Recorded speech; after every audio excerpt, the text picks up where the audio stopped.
Hello, everyone. Hi. Good morning, everyone. I say good morning. It's afternoon. It's afternoon for most people in the world right now. I stayed up late playing a game that I'm ashamed to admit I was playing. Hi, Dad. Good morning. It's not good morning for you. It's like 3 o'clock, but good morning, everyone. We've got Red Bull wild berries. If Red Bull ever wants to make me a Red Bull athlete like Ludwig, I'm just saying it's kind of man-centric. I stayed up way too late playing a game that I'm ashamed to admit that I was playing. I'm gonna wait until Quartz is here. If Quartz comes in, I'm messaging her right now. Me to stream. We were playing Counter-Strike. I know. I feel bad about it. If you're unfamiliar, Counter-Strike is like, it's an FPS that's notorious for just absolute chuds playing it. But it was fun. I had fun, guys. I had fun. But I did stay up too late, which I normally do. So I don't really know why that's the excuse, but stayed up too late. Slept in way too late. And then rolled over and realized I needed to start getting ready for stream. So we're here. We're having our breakfast. And we're going to slay the princess today. Which I'm really excited to play because I've bought the game for a while. Wanted to play it. Haven't played it. Now I'm playing it. LOL. It was literally going to respond to your live mention. It was my fault. But then I thought, yeah, I did stay up later to do whatever. She's like, you probably stayed up later than we were even playing. And I did. I did do that, in fact. So, we're just gonna get into it while I eat my breakfast. Because I'm excited. I'm excited to get into this game. How are you guys today? How is your day going? Did you guys sleep in today?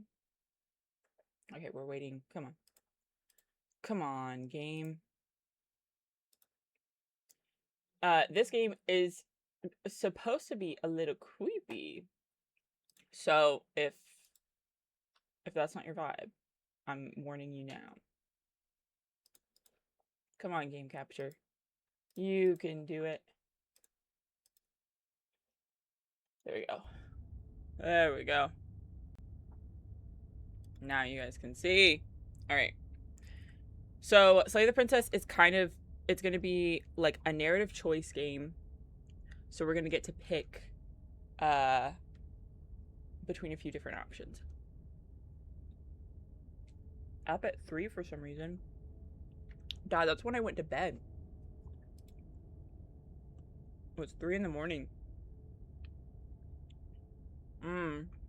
Okay. Whatever horrors you may find in these dark spaces, have heart and see them through. There are no premature endings. There are no wrong decisions. There are only fresh perspectives and new beginnings. This is a love story. Okay. Word.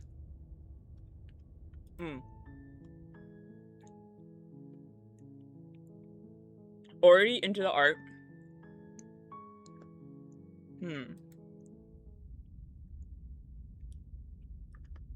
Chapter 1.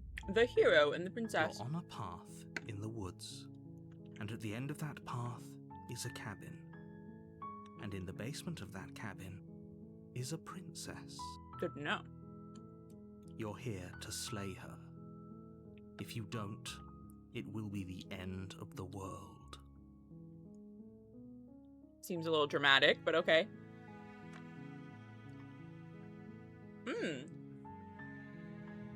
The end of the world? What are you talking about? Have you considered that maybe the only reason she's going to end the world is because she's locked up? Killing a princess seems kind of bad, though, doesn't it?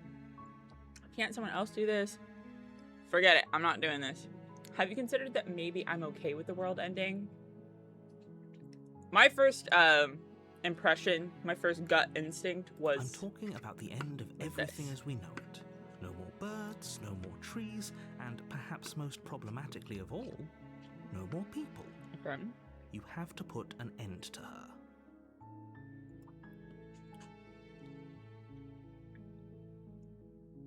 You're still not giving me enough context. Yeah. Do you have any evidence? Have you considered that maybe the only reason why it is because she's... Oh, yeah. And then, but how can a princess locked away in a basement end the world? Oh, you guys can't see the words. Here. Maybe I'm gonna move me. Today, we're moving me.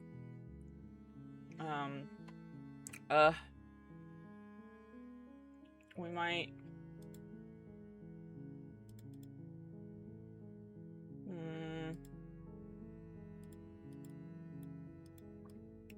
Give me a second.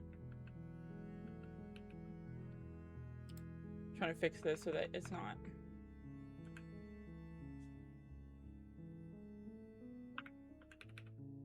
not so bad.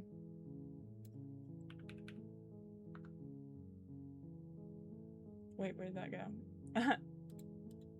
Okay. We're moving for chat for right now. We're just moving it because I don't want, or we're just turning it off because I don't want it to get in the way of the words. So, okay. We are gonna do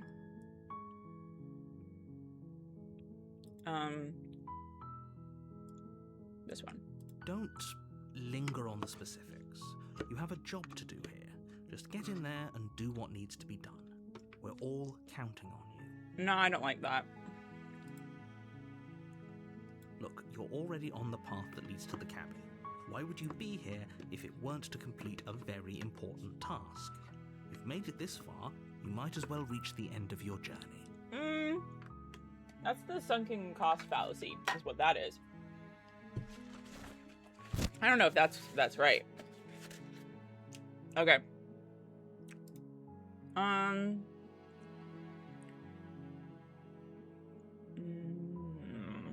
While I appreciate the mental exercise, we are running up against a bit of a ticking clock. I don't know about this.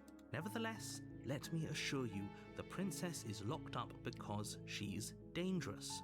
She is not dangerous because she's locked up. I don't know. And Sounds before you fishy. decide to waste even more of our time by asking how I know that, let me suggest a more pragmatic lens through which to view this situation. Do you ever feel like in these situations where, like, the narrator is saying, like, oh, you're wasting time by asking these questions, maybe you're wasting time by not giving me answers? If you just answered, it wouldn't be that hard. Causality doesn't matter here, because the end result is the same no matter what led us up to this point. If the princess leaves the cabin, the world will end, and there is no changing that. Huh. It's no use arguing semantics over a metaphorical chicken or egg, because the egg is hatched and it's about to ruin everything. Unless, I don't know. of course, you do your job and slay her. Seems fishy. I'm turning down my light a little bit. It's kind of blinding me in my eyeballs. It's kind of blinding me in my eyeballs right now. Oh. Blue babu dee babu da. Okay, that's better, I guess. I'm still blue, but that's fine. I guess we gotta slay her. Wait. Return. Killing a princess seems kind of bad, though. Can't someone else do this? Forget it, I'm not doing it. Huh. Okay. Look, I'll go to the cabin and I'll talk to her, and if she's as bad as you say she is, then maybe I'll slay her, but I'm not committing to anything until I've had the chance to meet her face to face. Okay, I'm sold. Let's get this over with. Oh, okay. Thanks for telling me what to do. Sweet. I've always wanted to off a monarch. Viva la revolution. Silently continue to the cabin. This feels the truest to me. Then I guess we'll just have to see what happens. But a word of warning. If you go in prepared to hear her out, she could easily trap you in her web of lies. And the more you listen to her honeyed words, the harder it'll be to pull yourself out. But this is a love story. Then each and every one of us is doomed. Oh well. So sure, go, talk to her. See how that turns out for all of us. How would we know that the world was gonna end if... You make your way up the short path to the cabin. You'll find the princess within. Okay. We're not going to go through with this, Princess? Right? She's a princess. We're supposed to save princesses, not slay them. So true. Ignore him. He doesn't know what he's talking about. Well, let's proceed into the cabin. I do really love, like, the art of this. The interior of the cabin is almost entirely bare. The air is stale and musty, and the floor and walls are painted in a fine layer of dust. The only furniture of note is a plain wooden table. Perched on that table is a pristine blade. Okay. Weird decor choices. Weird decor choices for sure. The blade is your implement. You'll need it if you want to do this right. Okay. I guess we take the blade, because worst comes to worst. We don't want... Worst comes to worst. Is that the saying? Worst comes worst. Anyway. We don't want to be caught You take the blade from the table. empty-handed. It'd be rather difficult to slay the princess and save the world without it.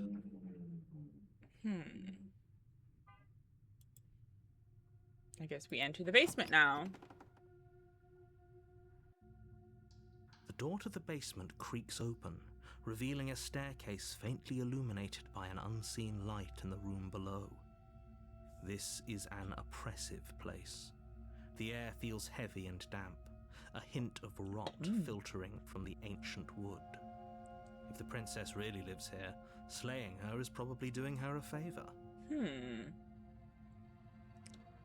Her voice carries up the stairs. Now, I do appreciate a game that narrates for you, especially when I'm streaming. I like doing, like, reading it or whatever, but it is nice to have different voices to read for me. Who's there? Who's there? She sounds dangerous. I'm cold. It's almost as if she's the one in charge down here. I mean, it seems as though. Okay. I'm chilly, guys, so we gotta put on our hoodie. How is the weather near you, Dad? Is it really hot? It is probably hot outside, but it is frigid in my apartment right now, just how I like it. Also, it's so bright. Let me sit back a little bit. Don't let it fool you. It's all part of the manipulation. Oh, for sure, for sure.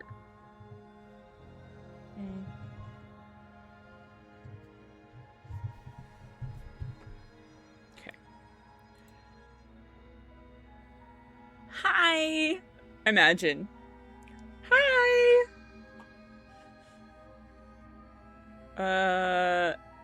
Hey! Hey, I think I'm here to kill you. This guy has no riz, no flow. About 85 to 90. That's, whew. Can't be doing that anymore. Can't be doing that anymore. I'm gonna do. Oh, it's been so long since anyone's come down here. I was starting to think they'd forgotten about me. Okay. You walk down the stairs and lock eyes with the princess. There's a heavy chain around her wrist, binding her to the far wall of the basement. She's so coldly beautiful. Is she really a threat to the world? Focus on the task at hand. I'm genuinely, like, going into this, I have absolutely no idea what's going to happen. I do not know any of the endings. I do not have any of the lore. I've seen, like, the art for the games. That's about it. That's about all we're going in with. And there you are. Are you here to kill me or something?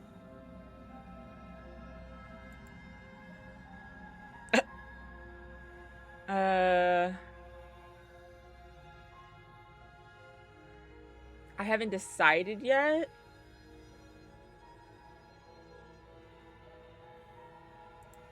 How about you drop the knife and the two of us just talk? Okay, she seems just as suspicious, but Look I would how also be reasonable suspicious if she's someone being. was... We should just drop the blade and talk things out. Don't you dare. It's fine. We can decide what we want to do after we talk to her. Maybe she really is a monster. Killing someone in cold blood isn't very I would becoming agree. of us. I would tend to agree. Killing someone in cold blood isn't very becoming. I want to drop it. I know that this is probably going to turn out poorly, but I want to drop it. The blade tumbles out of your trembling hands and drops to the floor with an unceremonious clang. Thank you. Okay. Against your better judgment, you step forward to speak with the princess face to face, unarmed. She got big eyes. Her eyes are huge. We'll be fine. People say I have big eyes. Those are some big eyes. Don't know what you're hoping to accomplish here, but I can assure you there's no reasoning with her. Just make sure you don't forget about the blade on the floor. You're going to need it. Okay, the blade is on the floor, everyone. Remember. So here we are. What an awkward start to a relationship. So true. A relationship? Are you coming on to me? How do I get you out of here? I'm here because you're supposed to end the world. There's people out there who think you're going to end the world. What do you have to say about that? What's your name? How long have you been down here? Do you know why I'm here to kill you? Okay, we've talked enough. Girl, we haven't talked at all. Okay, let me ask, what's her name? She hesitates before answering. Okay. You can address me as your Royal Highness, or Her Majesty. Any honorific should do, really. I feel like she's not approaching us in good faith, which is fair, but also not making me feel more excited to help her. Note the lack of detail. You can't trust her.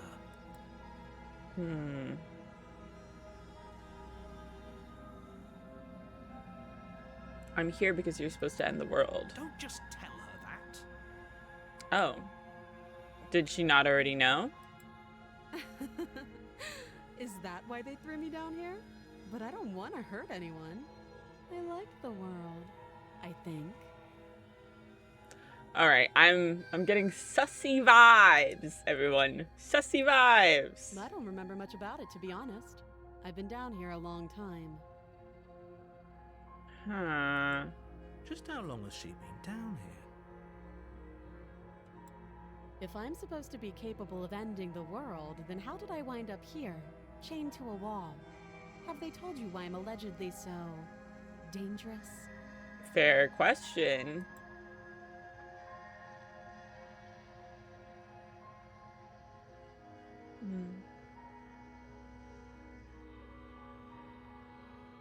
Okay, I'm inclined to trust you more than I'm inclined to trust them. No, I feel like reveals our hand a little too much. No, but I'm sure they have their reasons for keeping information secret from me. I don't agree with that. I was hoping you'd tell me. Ending the world seems like an awful lot for just one person to do. I wouldn't even know where to start. I don't know if I believe you, but okay. I believe her. Well, okay, voice of the hero, that's She doesn't you. have to know how to destroy the world to be capable of doing it. Okay, I know how to press a nuclear button. That doesn't mean I'm capable of doing it. At the end of the day, whatever the two of us have going on down here is about trust. Girl, I just met you. Whoever sent you to slay me claimed I was a threat to the world, but they didn't tell you why. Fair, fair, fair. That doesn't sound right to me. I agree. And I don't think it sounds right to you either. You would be right. Otherwise, we'd be killing each other instead of talking. Killing each other? Who said that you were gonna kill me? She has a point. There's a reason I've been telling you to question the situation, and there's a reason you've listened. So, I could tell you that I'd lead a quiet life in the woods, or that I'd open an orphanage, or that I'd do any other number of good things that I'm sure you think you want to hear. But you don't really know me, do you? What can my word possibly be worth in a situation like this? She's speaking facts. She's right about one thing. Her word isn't worth anything. Okay. Like I said, it's all about trust. Blind trust. I like that in this situation that they think, like, I'm sorry, but I like that in this situation they think that a princess that's like sitting down here for God knows how long, trying to talk, basically negotiate her way out, is looking at her nails and her cuticles and checking to see how they are. I'm sorry, but there's absolutely no way in this world, I say as I look down at my cuticles and realize how bad they look. Anyway.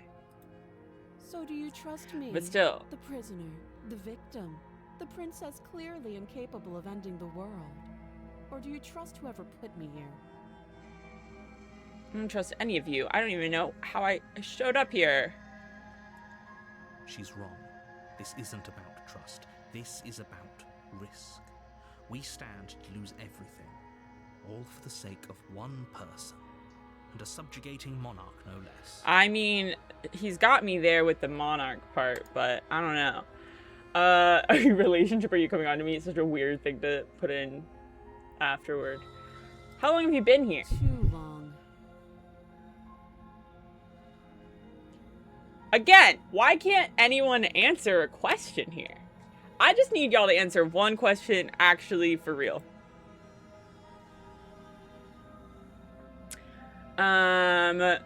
Just for the sake. Don't jump to any weird conclusions. We're two Oh. people who have met each other. By definition, we have a relationship.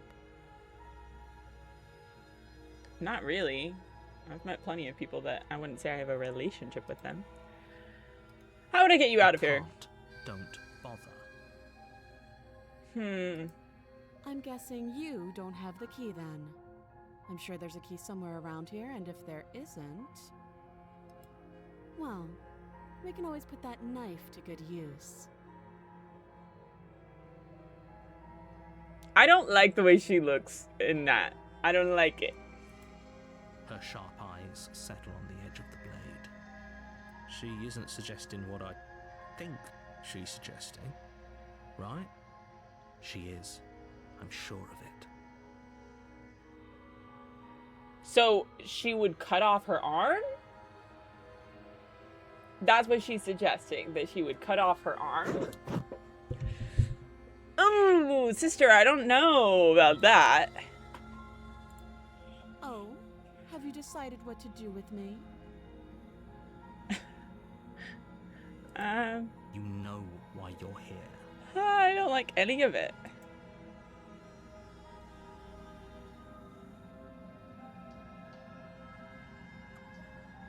Okay, so we could straight up... So this is the kind of game that's going to have multiple endings. We could straight up slay the princess right here, right now. All done. Or we keep playing it out.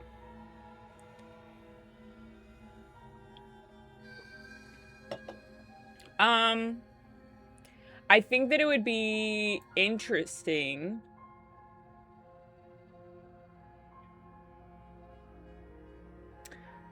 This is hard. I'm interested at what happens if you slay the princess, obviously, but I feel like the conversation hasn't gone there. This is one that we're gonna like play again, right? Like we're gonna come back and try a different ending. So I feel like right now we're trying to get more information from her.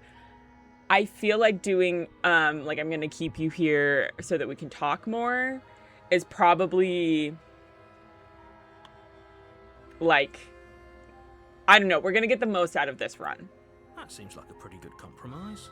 Leaving her alive is too risky. If you don't deal with her soon, she will find a way out.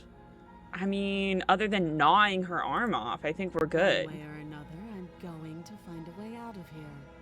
You can make it easier for both of us if you help. And if you don't, I can promise that you'll come to regret that decision. You have to make a choice. She looks so creepy. She looks so creepy, but also is slaying.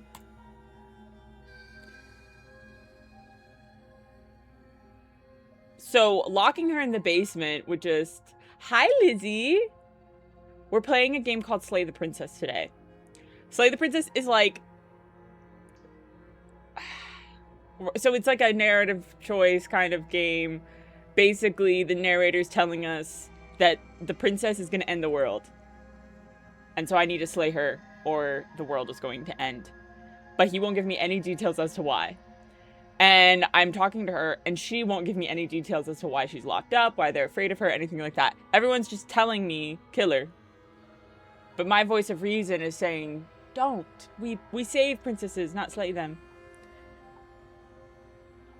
Do you think, Lizzie, with very little context, do you think that we should just go ahead and slay the princess? We're going to play this through a few times and have a few different endings. Or do we try to get her out? I think we tried to get her out, right? We try to get her out for now. Just because... Oh, for the love of... That's interesting! For the love of what? Good. I'm glad you've come to your senses. She scares me. You're making a huge mistake. She looks semi-innocent here. Like, she looks like it's okay. No, you're doing the right thing. Okay, let's You see. walk up to the chains binding the princess to the wall and give them a tug.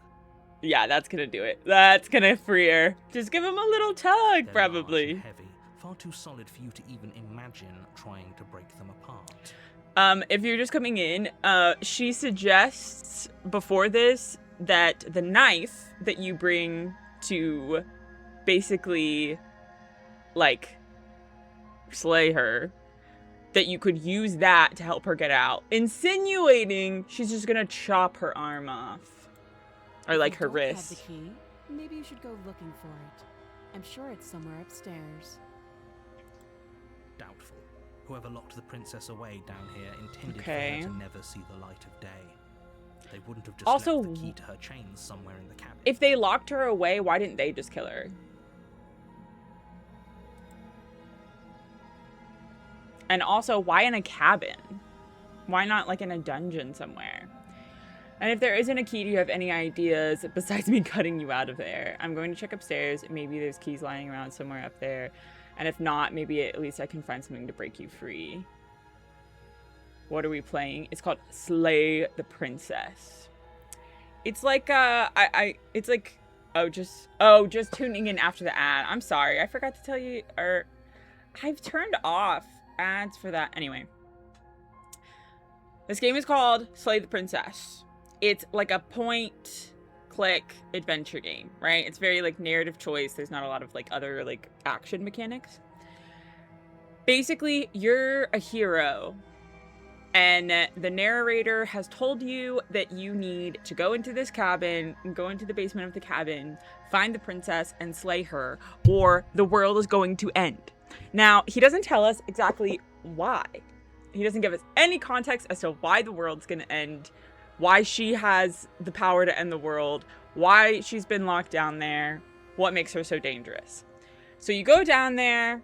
Well, you can choose to kind of go in blindly and just be like, okay, I kill her. Or I decided to go down, kind of try to talk to her. If you go down there and talk to her, she's also giving you nothing. She's like, you need to let me out. If you don't let me out, you're going to regret it.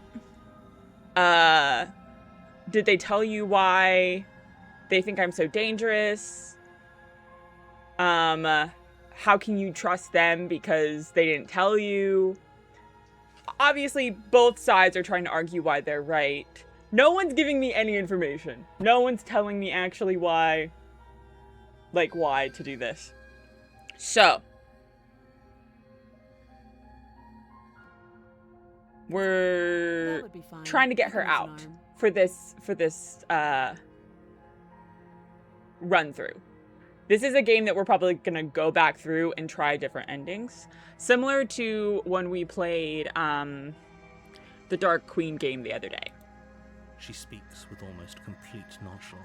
So she just doesn't care if we cut off her arm. Cool. If we were stuck down here for long enough, I'm sure we'd be nonchalant about cutting our way out. Anything to finally be free. So we have kind of like three, I would say 4 different characters in this, right? We have the narrator, which is like killer. We have the voice of the hero, which is technically supposed to be us, right? Like we're supposed to be the hero. So maybe this is our like conscience. There's us, the player, who's actually making the choices, and then there's the princess. You attempt to make your way out of the basement, but the door at the top of the stairs slams shut. You hear the click of a lock sliding into place. I know. Is someone else here?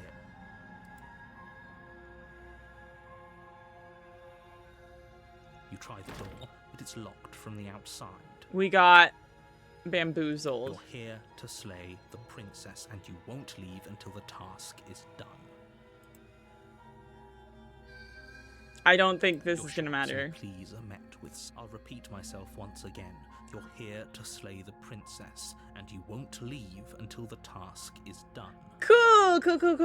So we're being forced. I don't know if I trust anyone here. You make your way back to the bottom of the stairs.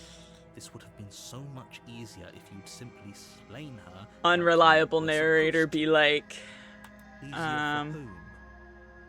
Easier for everyone. also have to comment on the art for this is so cool. I think that games that have, why doesn't the narrator just slay her if he wants it so bad? So true. That's what I'm saying. Why didn't whoever put her down here just slay her? Art is so beautiful.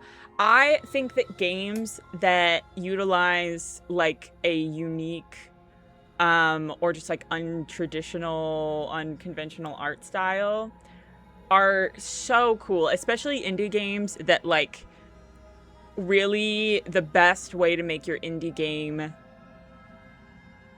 to be successful is to make it stand out in some way. And the best way to make it stand out is to make it different from all the AAA games. And you know how you do that? These hand-drawn textures, hand-drawn assets. Like, this is kind of stuff that would maybe be like a prototype, like process idea for a AAA. But honestly, I think that it looks beautiful. I think that it's such a I cool heard the door style. slam. They locked you down here too, didn't they? Have you been down here so long? How have you lived?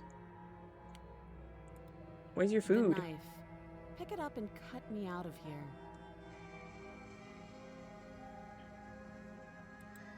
You won't like what happens if you do that. I don't like any of the situation that you guys have put me in. Save the princess, slay the princess. She's so chill about this. I know, it's unnerving. It's unnerving. Do we think slay or save? I feel like we're on a save the princess run. I feel like if we want to slay her, we probably do it in a different run. Just based off of like the answers we've given. So I think we're gonna save. Against your better judgment, you place the blade against the princess's arm, just above the massive, unyielding chain. The way she's so chill. The way she's so chill about this. You cut into her flesh. Also, a blade like that isn't just gonna, like, cut through bone. The blade is sharp, and you make quick work of it. Before long, you're able to crack through bone, and she pulls the bleeding stub of her arm through the iron gauntlet. She didn't so much as utter a sound.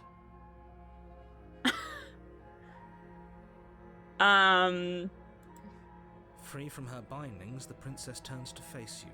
Her fierce gaze She's on meeting drugs. your eyes. I think she's on something. Some fuck shit. Okay, she's How on is she some so fuck shit composed stronger after than losing an drugs. arm? It's like she isn't even bothered by it. She just grows a new one. She's like, yeah. It's like Vecna's hand comes out. Thank you. Now let's get out of here. What? Girl. What? No, we won't have any of that. The stakes are too high. You can't just let her escape into the world.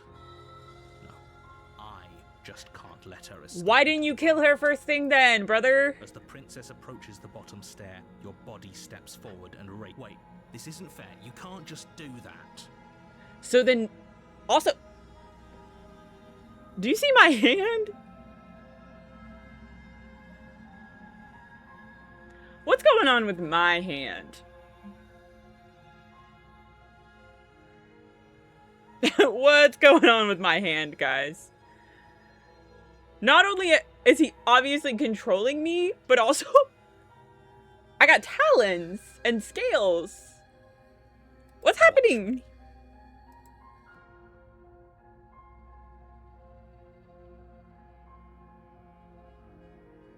We warned Stop her. that. I thought this was a little too easy. Your body lunges forward to sink the blade into her back, but the princess swiftly moves out of the way before you can connect. What is happening? What is happening? Stop it! Stop resisting me. I am trying to get you out of here alive.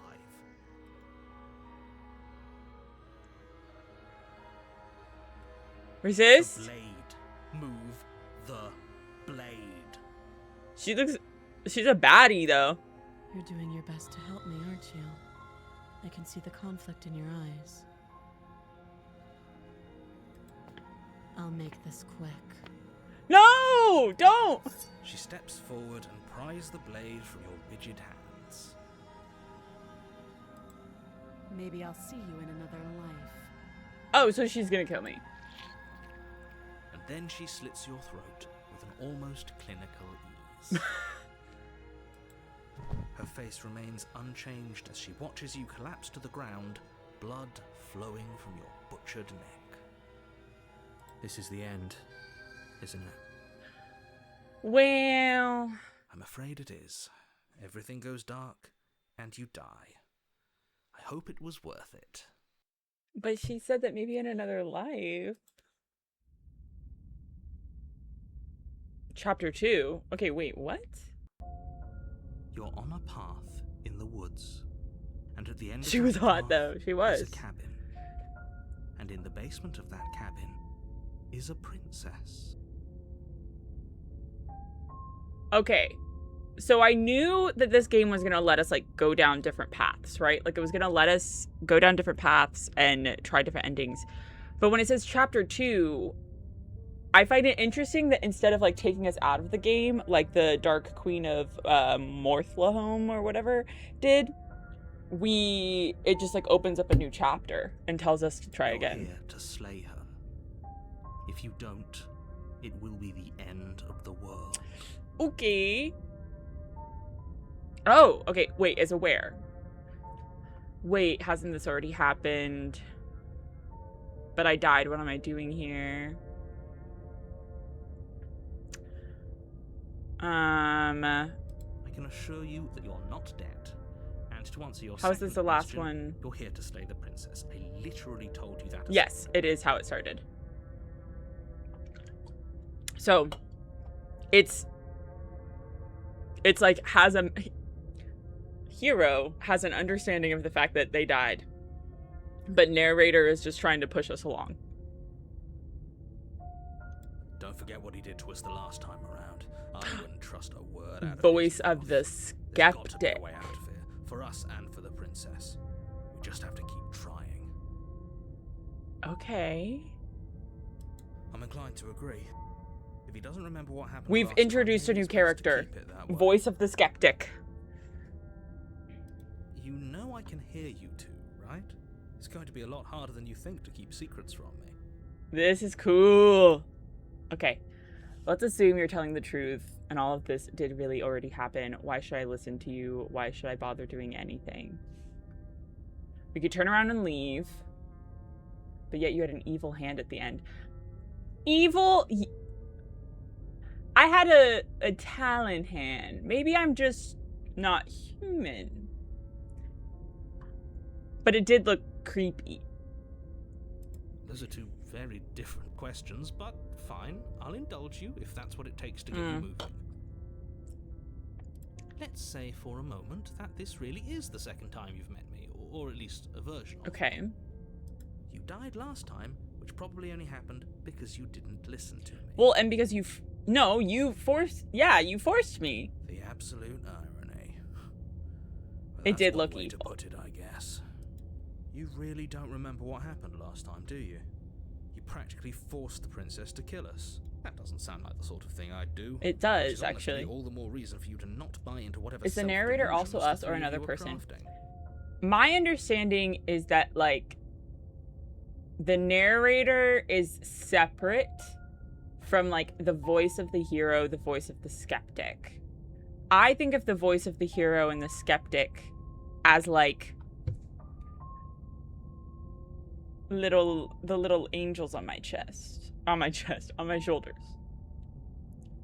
The narrator is also kind of like a little, devil on the shoulder kind of vibe, but seems like from like a more overarching part rather than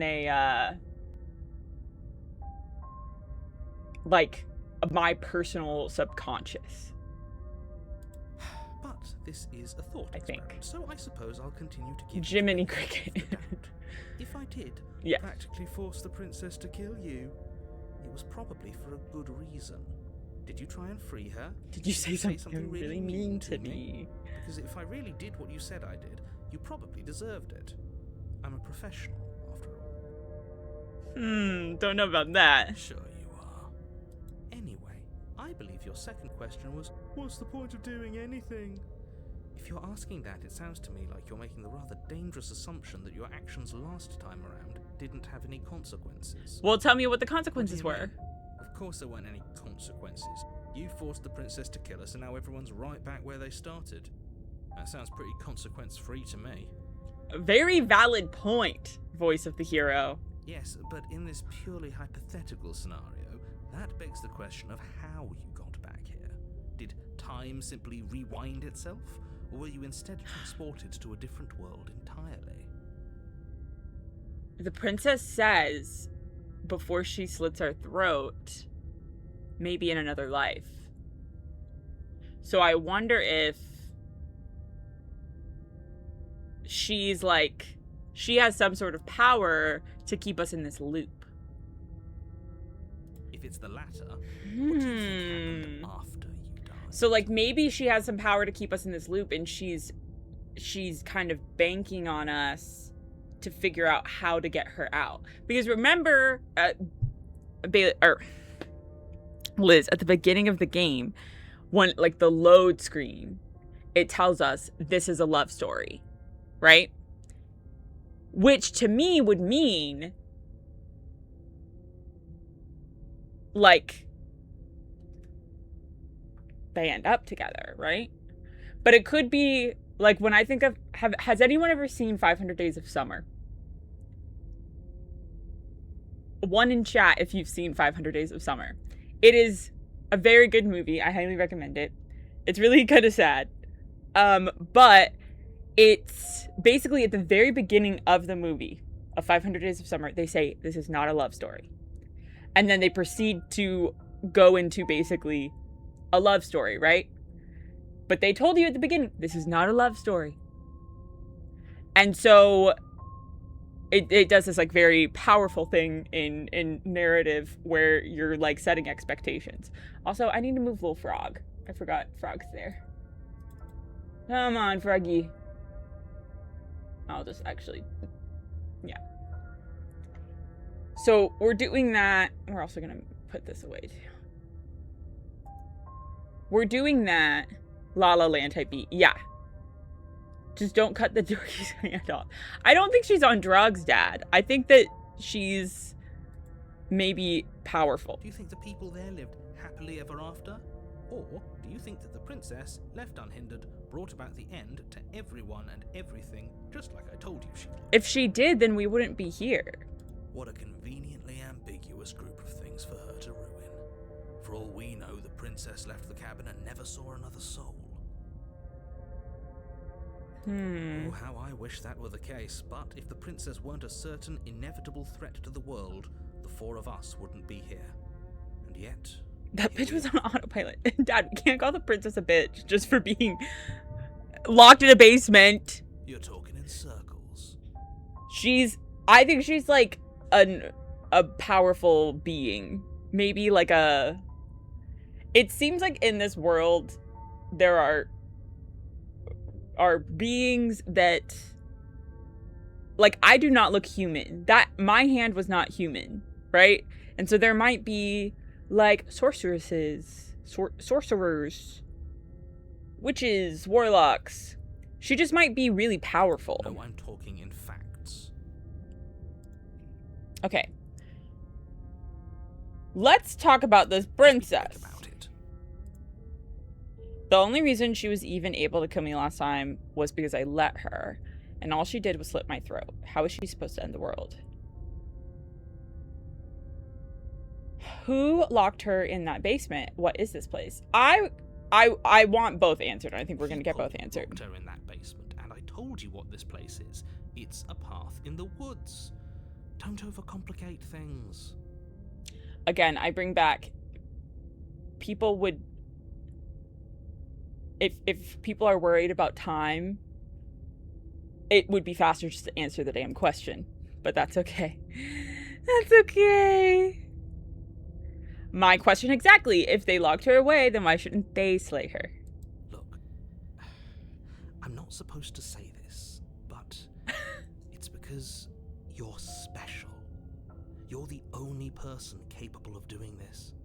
Call it a prophecy, if that helps. But it's just the way things are. This is called a manipulation tactic. Chat, don't let people tell you that you're special and that's why you have to do the things that they want you to do. This is called manipulation.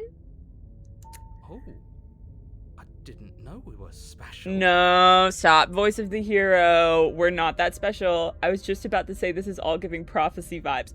It's giving prophecy vibes, but what I don't like is that, like, it's like, I want you to do this, I want you to do this. Oh, the reason why you have to do it is because you're special. That's very, like, oh, you're the only person I would go to give me $5,000.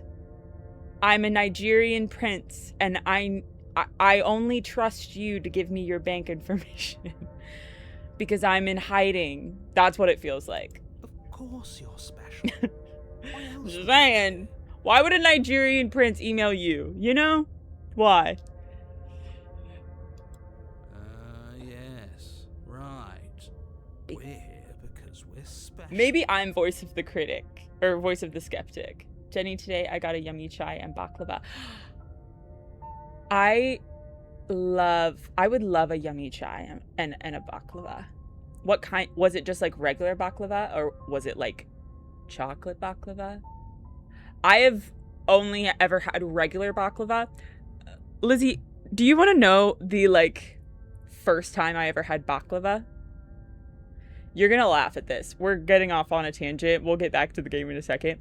The first time I ever had baklava, it had pistachios. I think that's, like, regular. Maybe not. Maybe regular doesn't always have just pistachios. The first time I had it was back in our college town. Lizzie and I went to college together, for anyone in chat that doesn't already know. It was on Broadway at that Greek place at the end of Broadway, like near the soda shop and stuff. and it was with Christian. For chatters that don't know, Christian was a guy that I dated, I guess, in college that absolutely wrecked my entire existence. But yeah, this was like one of the only outings that him and I ever went on, and he bought me baklava, or maybe it was like baklava cheesecake. Hi Bailey, hi Pookie. We're playing Slay the Princess, and we're having a good time. Loved that Greek place though. I think I only went there that once. Remember that Greek place that we went to? Or it was a shawarma place. We got shawarma one day when we were all hungover. And it changed our lives forever. Okay. In Columbus? Yeah. But it was by the Starbucks that I worked at. Remember in that little strip mall? That we would get like shawarma boxes from? This was like during the pandemic. Anyway. Chat, tell me if you're voice of the hero, voice of the skeptic, the narrator, or the princess. What was that place called? Girl, if I knew. Look, you're annoyed that you're here. I get it. I'm also annoyed that I'm here. But we're all in this together, and I'm kidding, I'm not annoyed. Ticking clock right now, so please just get to the cabin. What? Why are we on a time constraint? Narrator, give me some ideas of what's happening. Also, chat, I woke up so late today, so I'm sorry if I'm kind of like sleepy and cozy. I'm in my hoodie. My meds haven't kicked in yet, so I'm just kind of like, I'm just feeling cozy today. The only reason she was even able to kill me last time, oh yeah, I haven't said that yet. You're being cagey. What aren't you telling me? I want to know why he's being so cagey. Going into more I like that word, cagey. Complicate an otherwise very simple situation and make your job more difficult.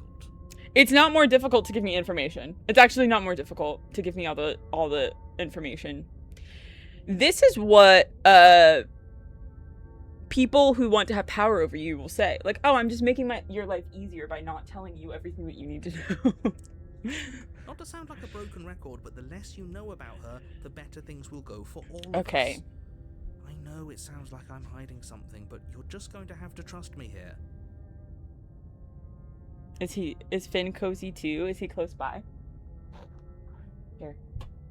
Let me move that.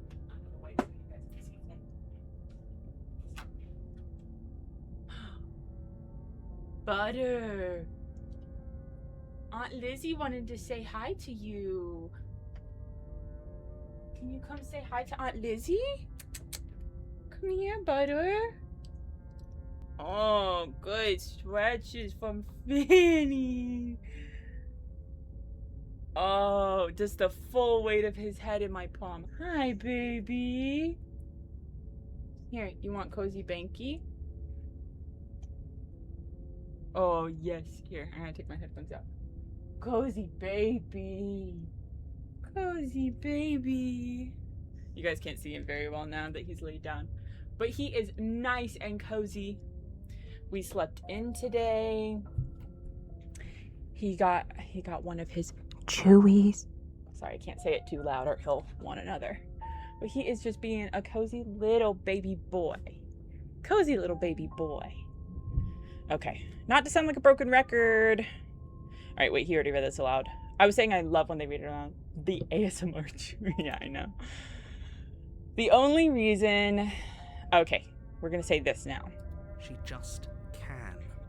Believe me, I wish I could tell you more, but you'll just have to trust that what I'm saying is true, and that, despite it all, you're fully up to the task that's been given to you. Okay, real question for chat. If, let's say someone you trusted. If someone you trusted, so for everyone in chat, if I came to you, if I came to you and I said, I can't give you the details.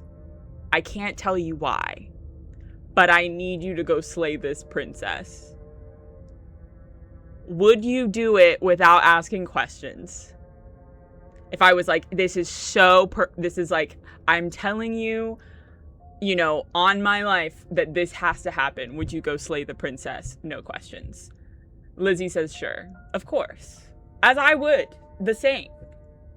As I would the same. I know that my dad is already, I'm sure my dad would say yes. No, because brain goes brr, it's just a default setting. That's fair, that's fair. It's fair. I could be wrong. Like, I could be bad. You haven't given us an ounce of proof. You do know that, right? I feel like I'm naturally voice of the skeptic.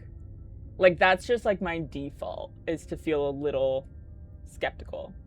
What are you sipping on? I'm sipping on a Wild Berries Red Bull. I was joking that, so Bailey, I don't think that you'll know this, but, or Bailey or Lizzie, I don't think that you guys will know this, or my dad. I don't think any of you guys would watch this person. But there's a streamer called Ludwig. He's like one of the bigger streamers on here. He is a Red Bull athlete. Like, the way that Red Bull would like sponsor like someone going to the Olympics. He's a Red Bull athlete. And I was joking how like one day I want to be a Red Bull athlete. I like the question might not be why, but there will be questions. I'm too analytical. Would it be like I'm on my way, but I have questions for you? Or would it be like before I leave, I have questions for you? Haven't had that one. Is it good? How can I get that job? I know. And like, to be fair, Ludwig, amazing content creator. Like, before, like, there are some, you know, he's like most people, like most men on the internet. There's some questionable things. But I will say, like, from a content creation perspective, man's, like, knows what he's doing. He runs events. He does, like, more, honestly, like, athletic things. And not just, like, athletic in, like, a very traditional sense. But he does, like, esports events.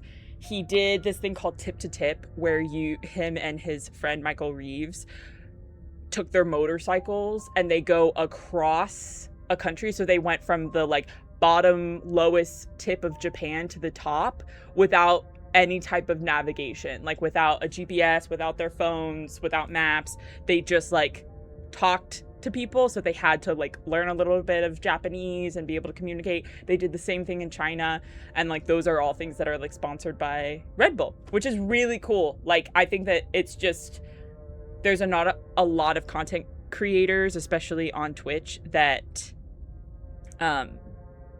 kind of utilize that structure of, like, sponsorship throughout. You know, like, a lot of the times streamers that have big sponsors are connected to gaming, right?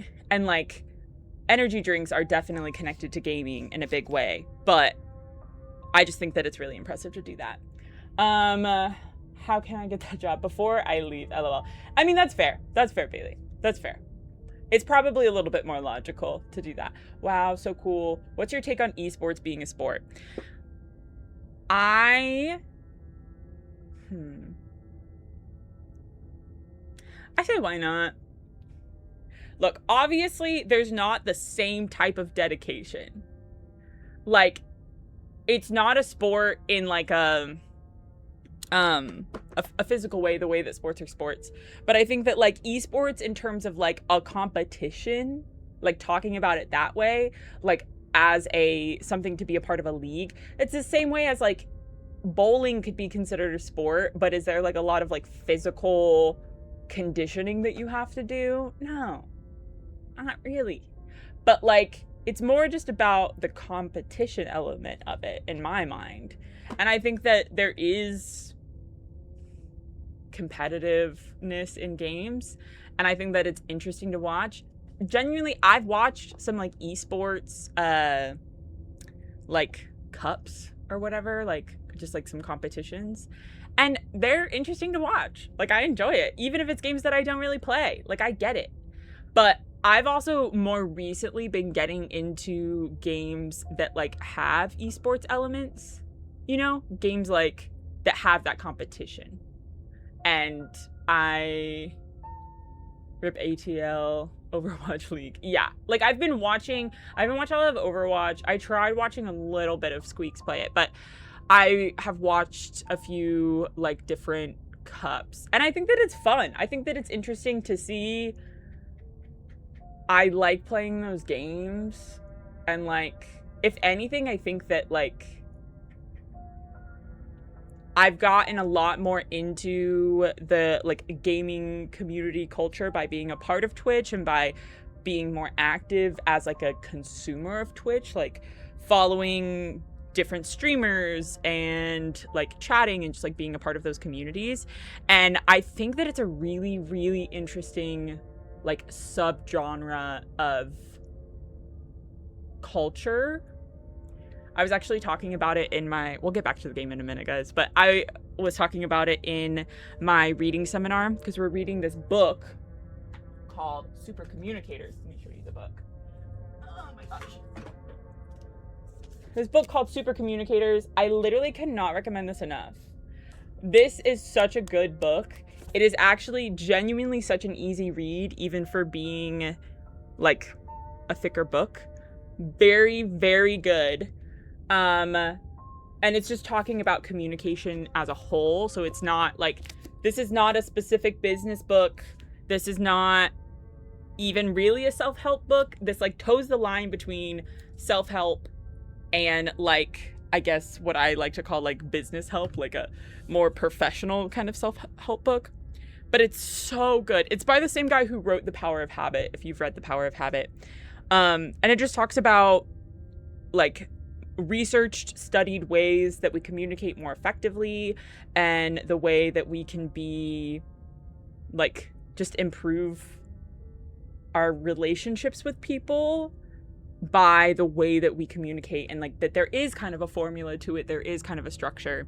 And as someone who considers themselves to be really good at communication, there is still a lot from it that I've learned of things that I actually do poorly, or that like places where I kind of hold myself back from better communication. We were reading the book and we were talking about it in class, and someone actually brought up bringing some of the principles from this book into playing games because they play like League, and they were like, the last chapter we read was on conflict and like having like being able to like have conversations with conflict and still like maneuver through them. And someone was asking like, how would I like apply these principles in that case? Like it just doesn't really, it doesn't apply. And I literally, like, my professor does not play games, is not familiar with like gaming culture or whatever. And I was like, the subculture of gaming and like a gaming community is so different than from anything that we experience in day-to-day life, in like professional settings, even in like personal, like non-gaming related settings. It's just like, it is such a different genre.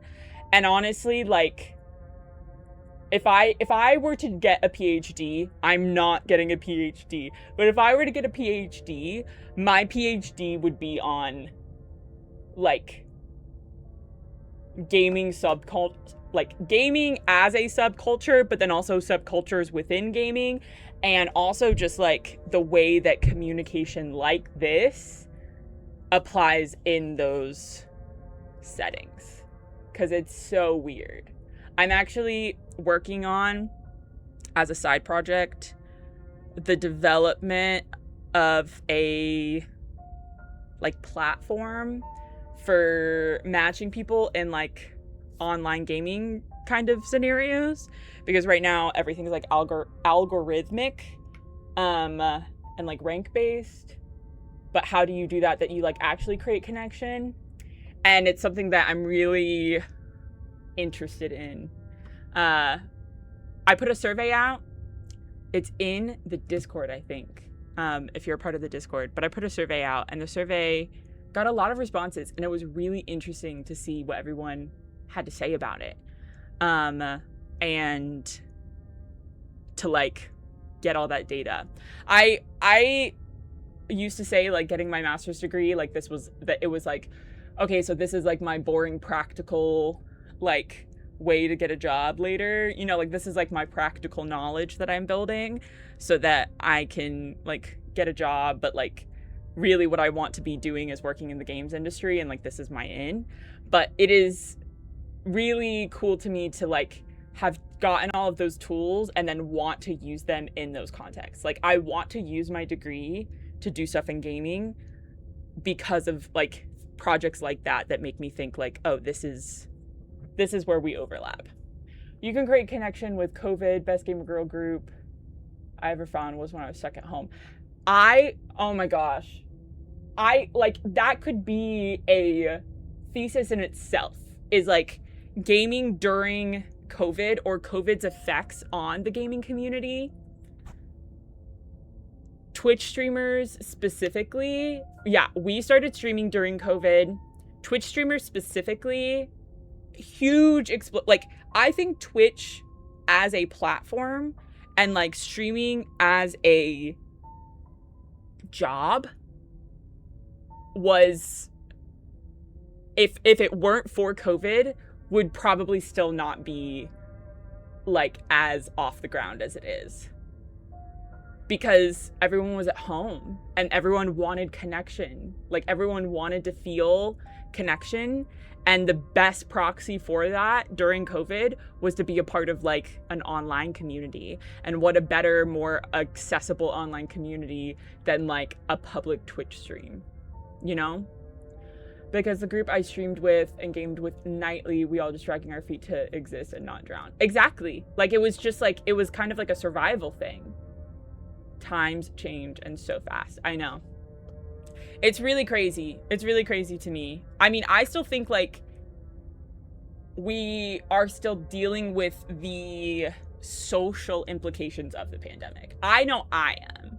Like, I'll be the first one to say that, like, the social implications of the pandemic still affect me on a daily basis. I think before the pandemic, I was, like, so social and so outgoing, and now I'm a little troll goblin that stays under her bridge as much as possible. But we're working on it. I am 100%. Yeah. Okay. I love that tangent, and we can keep going on the tangent, but I also want to keep progressing along with our game. Voice of the Skeptic says, you haven't given us an ounce of proof. You know that, right? What proof could you possibly ask for? I don't know. Literally, you're a logic narrator. Literally anything. See, okay, maybe I'm the hero, too. Fine. Check your pockets. Also, I like that our pointer is our creepy little talon hand. You put your hands in your pockets and pull out an envelope with the words, "The Evidence," written across the front. I like that they don't explain why I have creepy little talon hands. At least not yet. They have not acknowledged it. Within, you find a note in your handwriting. It reads, "The princess will end the world if you don't stop her. This is an immutable truth." That could also be the handwriting of a 6-year-old.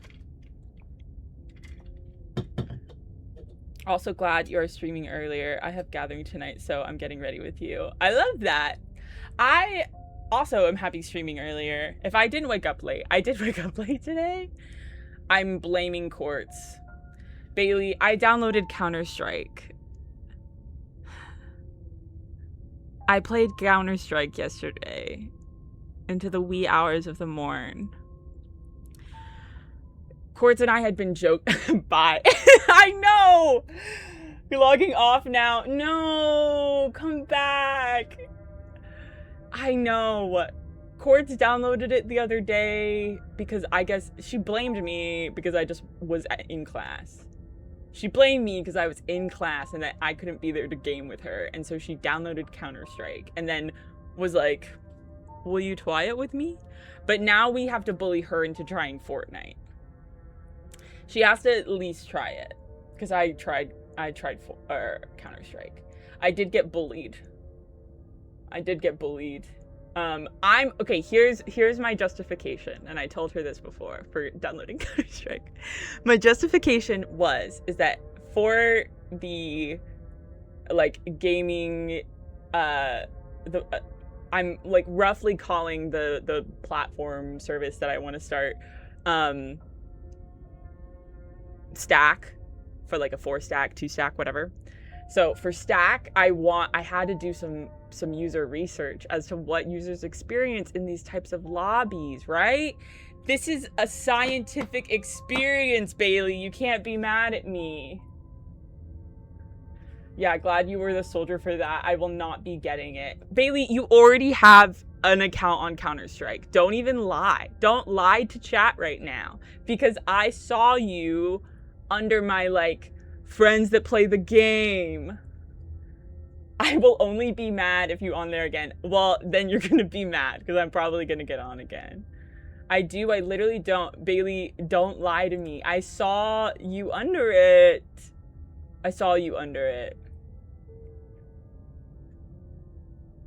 Unless when I built my PC, I got it. Okay, but then you find a note in your handwriting. That doesn't prove anything. How do we know you didn't just forge our handwriting? That, again, this could be, I could not tell you enough. This could be a 6-year-old's handwriting. This could be a 6-year-old's handwriting. I wish I could tell you more, but there are some rules I have to follow for all our sakes. Please just trust that these rules are in place for I've never reason. seen it before. I'm on your side. For Counter-Strike? I'm sure We're you've on had our to. side as long as we do what you tell us to. Voice of skeptic. Never. Exactly. Because you not doing what I tell you to do means you're putting the world at risk.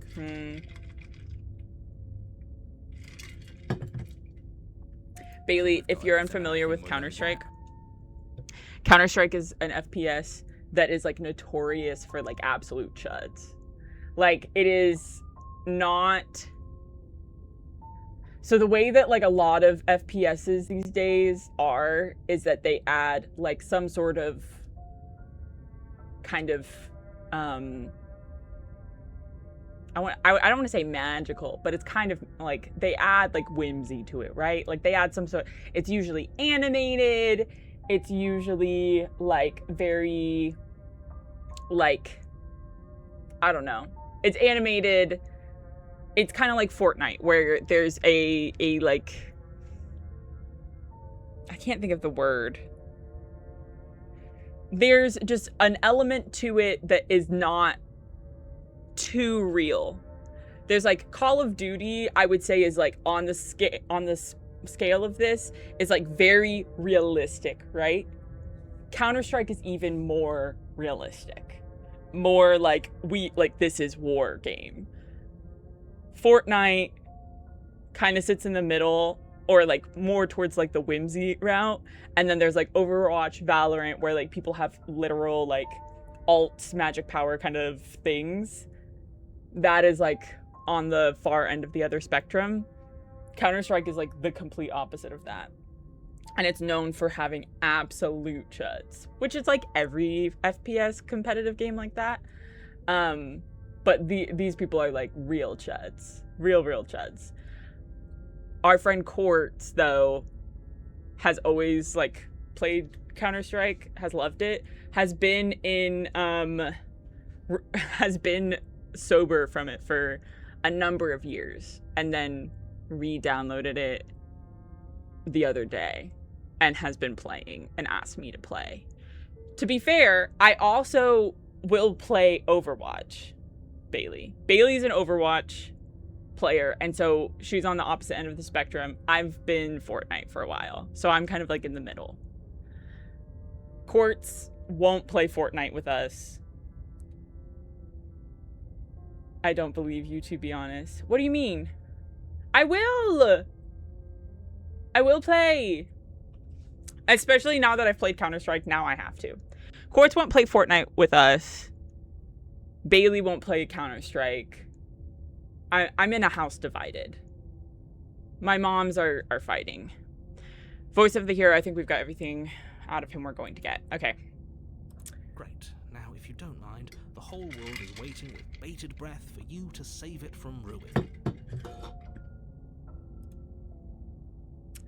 Turn around and leave or proceed to the cabin. Okay, here's my theory of the game. To get back to the game, although I love being off topic, but to get back to the game, I have a theory that the princess saying she'll see us in another life, or like maybe in another life, I have a feeling, maybe an inkling, could be completely wrong, that we can like, she has some sort of power to create this loop, right? And because, again, she seems otherworldly. And so I think that she's trying to figure out, or she's trying to give us an opportunity to save her. Again. Bailey, are you still in chat?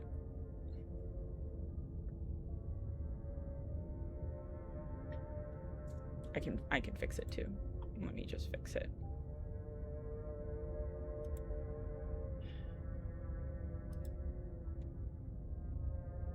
It's okay. It's okay. I think I got it. Is it deleted? If I ban someone, does their comment automatically delete?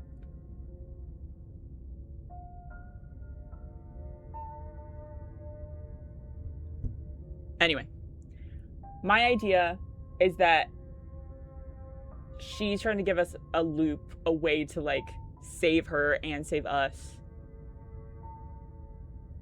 I could be just in denial. So if I turn around and leave, I'm like ruining the chance to save her, and I feel like it's more likely to be like the end of the world. Versus if I save her, right? If I keep trying to go save her, she'll probably, because she's like, oh, I can see that you're really trying to resist. Maybe in another life, she slits our throat. You see? You see what I'm thinking of? So I say we proceed to the cabin and try to go save her again. Is my thought process. Before you go any further. That's my thought process.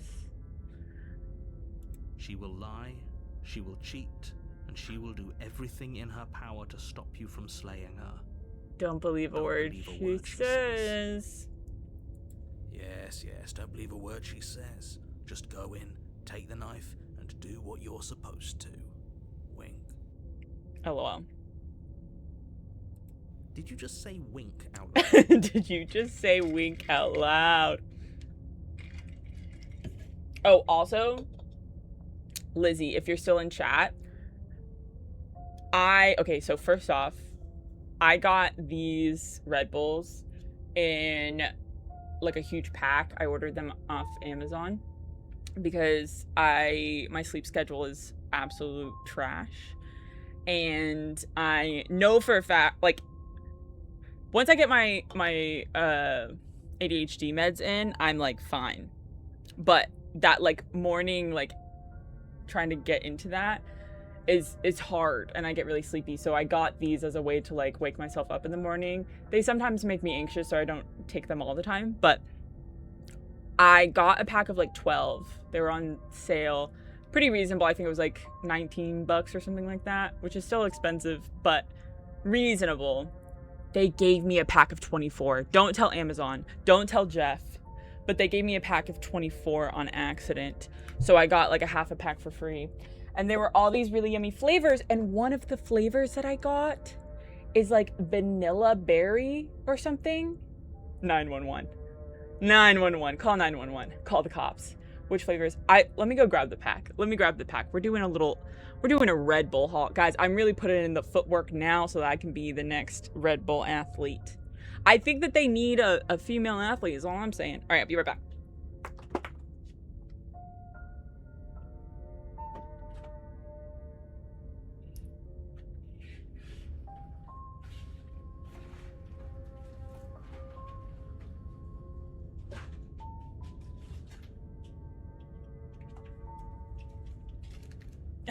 Hi, Beanie.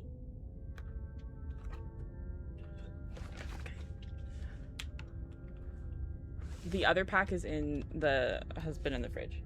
But these are my backups. These are my backup packs. Okay. So there's white peach. There's the iced vanilla berry, and then the wild berries. This iced vanilla berry one, girl, so good. So good.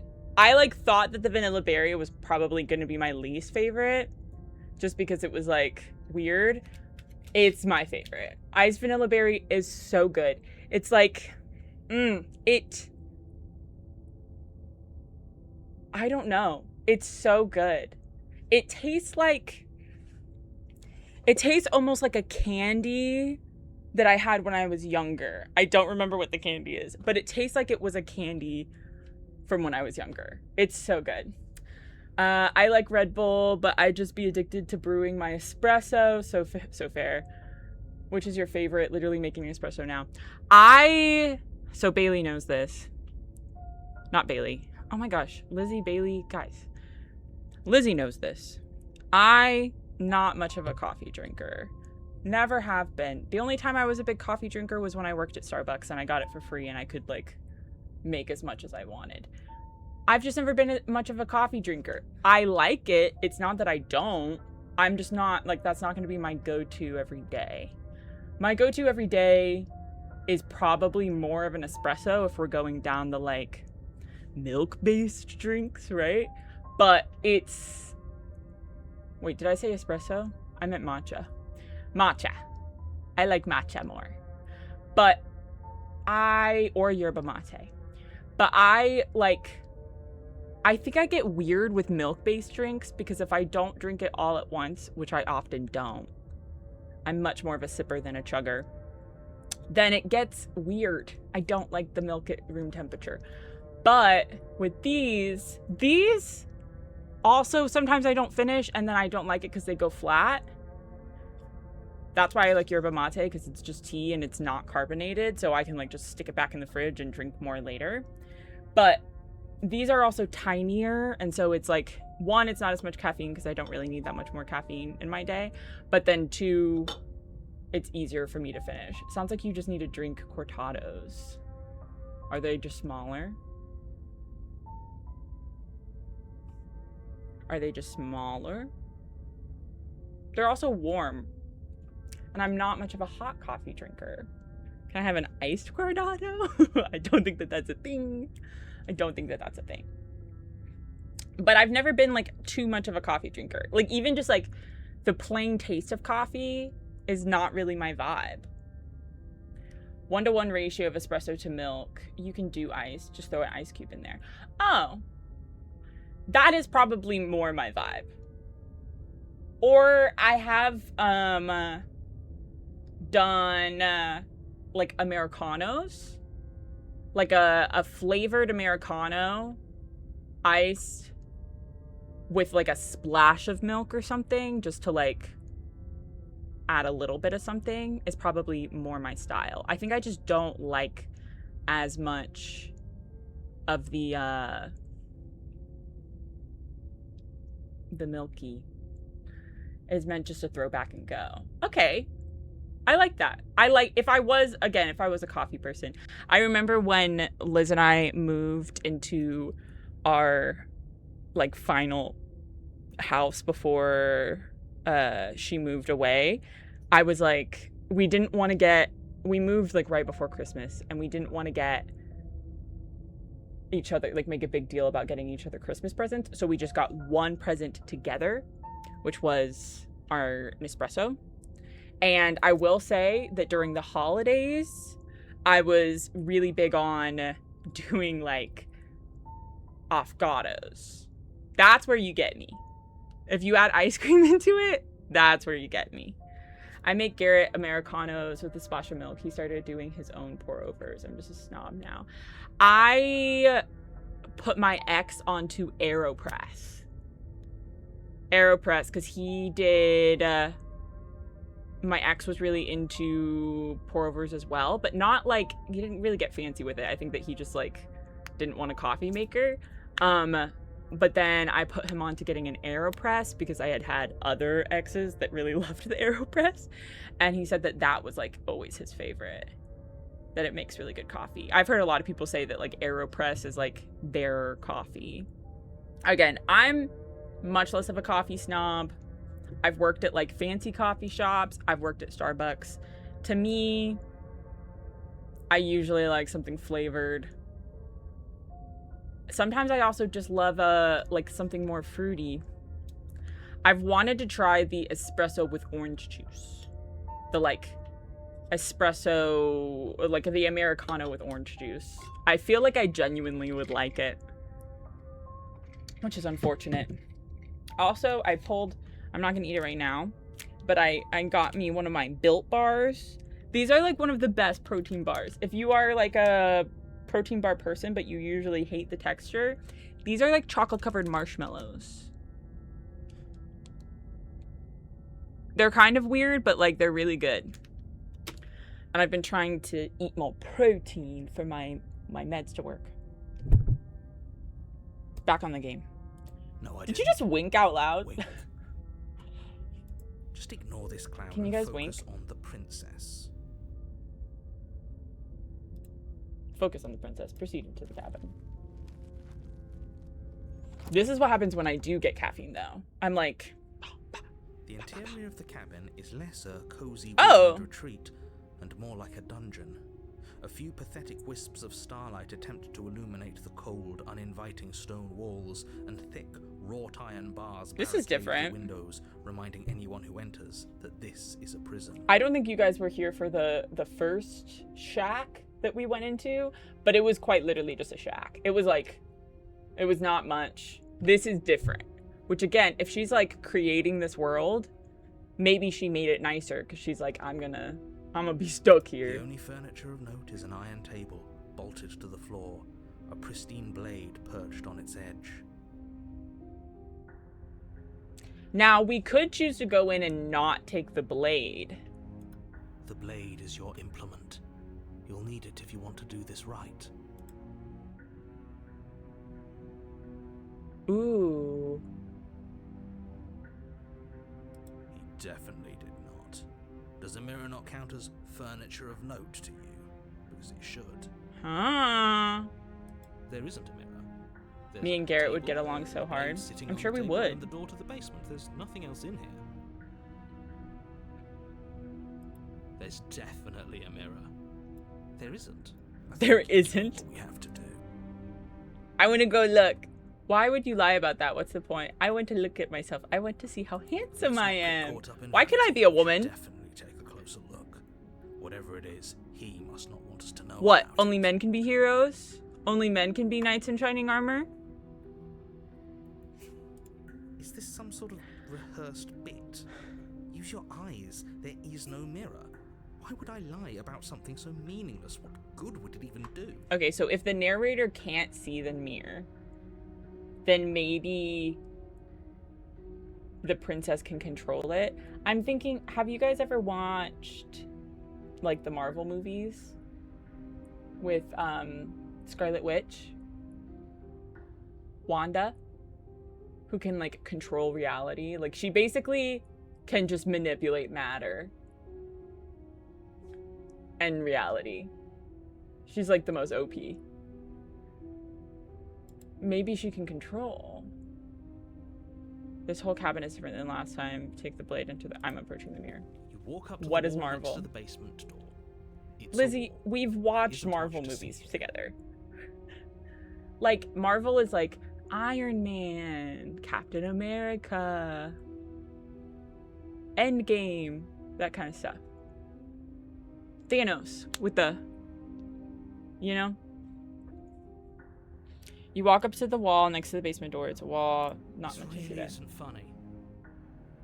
But I play Marvel Rivals. I've also wanted to try Marvel Rivals, but I think it's again one of those like there's too much going on in my face. You reach forward and rub your hand against the cabin wall. I hope you know how ridiculous you look right now. Guys, would you still love me if my hands look like that? Would you still love me if I just had little talons? But like, human. But it was there a second ago. And now it's gone. If he doesn't want us to know about it, it must be important. We should keep our eyes peeled. Maybe it'll be Maybe back. Only if you're the dragon from Shrek. So only if I'm the dragon from Shrek?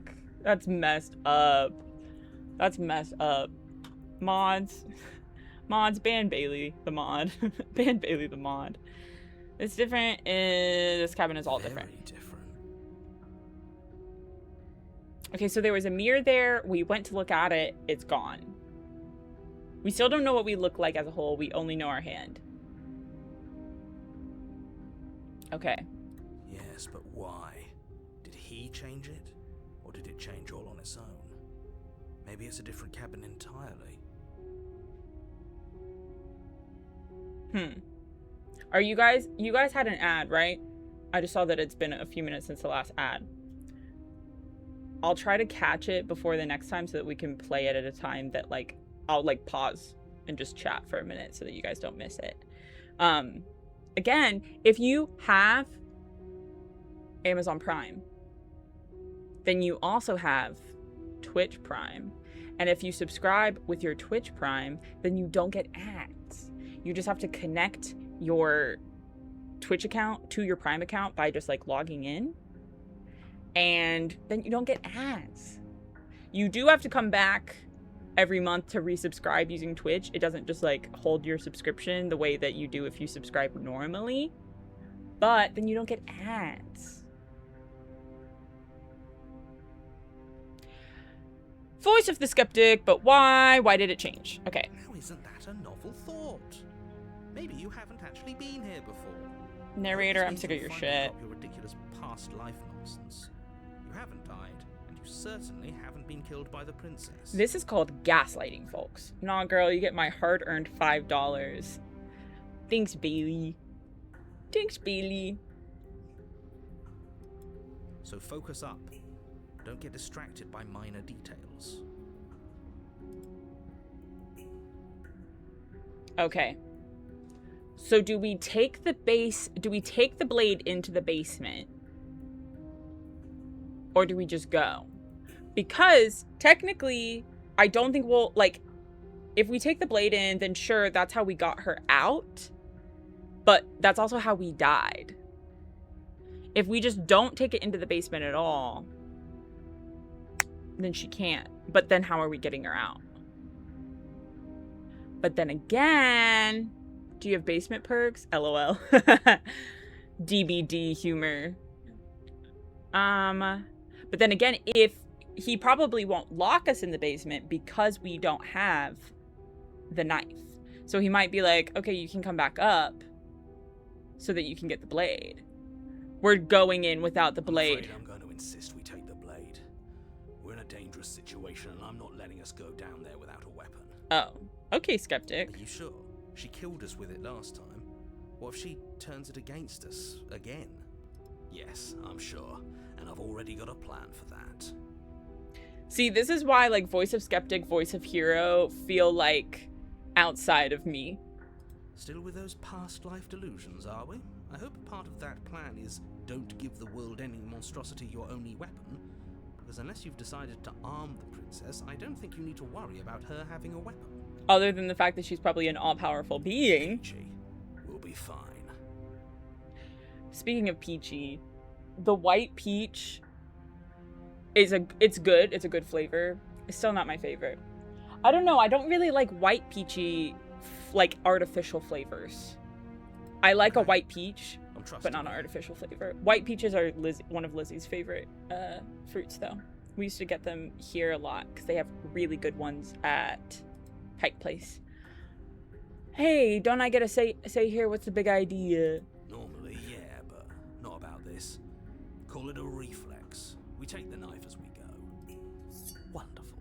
You do exactly that, sweeping the blade from the table before proceeding to the the basement. This makes me think. This is going to be a complicated question to ask and to answer. When you guys think, like, in your subconscious or just, like, in your mind when you think, do you think like you yourself, or is there, like, is it like a narrator? Is it like a third party thinking about things? Like, are you thinking as... This is a crazy question, but I heard someone talking about this of, like, is your inner voice yourself, or is your inner voice like a third party that you're, like, having a conversation with? It's me 100%. I would say it is also me, but, like, maybe there are things that I recognize. I'm like, this is like my subconscious, and maybe I can talk myself out into a different way of thinking. But that's usually, like, if I'm thinking, if I'm anxious about something, and if I'm like, oh, what if blah blah blah, I can, like, speak to myself with reason and be like, no, that's not, like, I understand you're anxious about this, but that's not the case. I often catch myself thinking we have to, solely referring to myself. Yeah. I always find that interesting. Dad, I wonder what you think too. Like, when you think to yourself, Dad, are you thinking, like, as Chris, or are you thinking as, like, a third party talking to yourself? Don't worry about it. We have a knife, so what? It's not like we have to use it. No, you don't have to do anything. Ugh. But you do well to use it. I definitely don't think like this, where it's like I have different voices that are talking to me. Now, when I'm anxious, that is not me. Very true.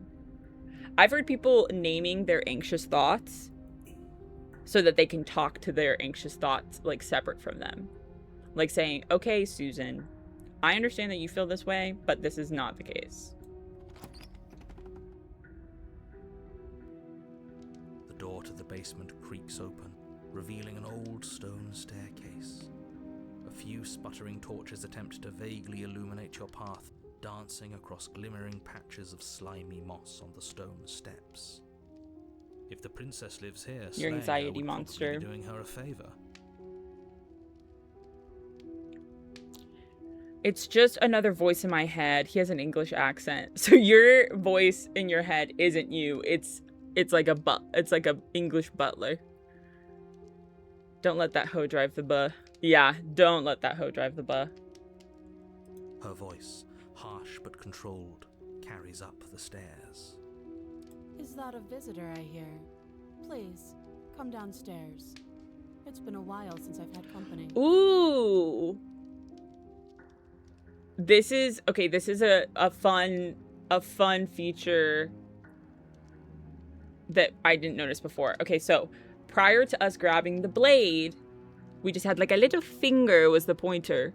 And now the pointer, like our mouse thing, is us holding the blade. That is cool. That's a cool thing. That's a cool thing that they did, everyone. W's in chat for indie game developers. Does she remember us? Yes, because she's doing this for us. She's low-key. You walk down the stairs and lock eyes with the princess. She looks up at you, the heavy collar around her neck clanking loudly as she... Now, this is clearly... This is clearly way more than she was in before. As she adjusts her hands in her lap. Another interesting thing to point out, this, which was also unlocked in the first one and like had nothing on it, is still unlocked. And just like to the side in a way that is clearly like not symmetrical. I think the first time it was like pretty symmetrical. It looked like, oh, she has one around her wrist. The other one either was, I think it was like broken or something, like it didn't work. This one, clearly an asymmetrical alignment. Like this is meant to point out a lot more. Weird. So much for cutting her out of here. She'd probably not flinch. Do you hear yourself right now? Cutting her out of here never should have been on the table.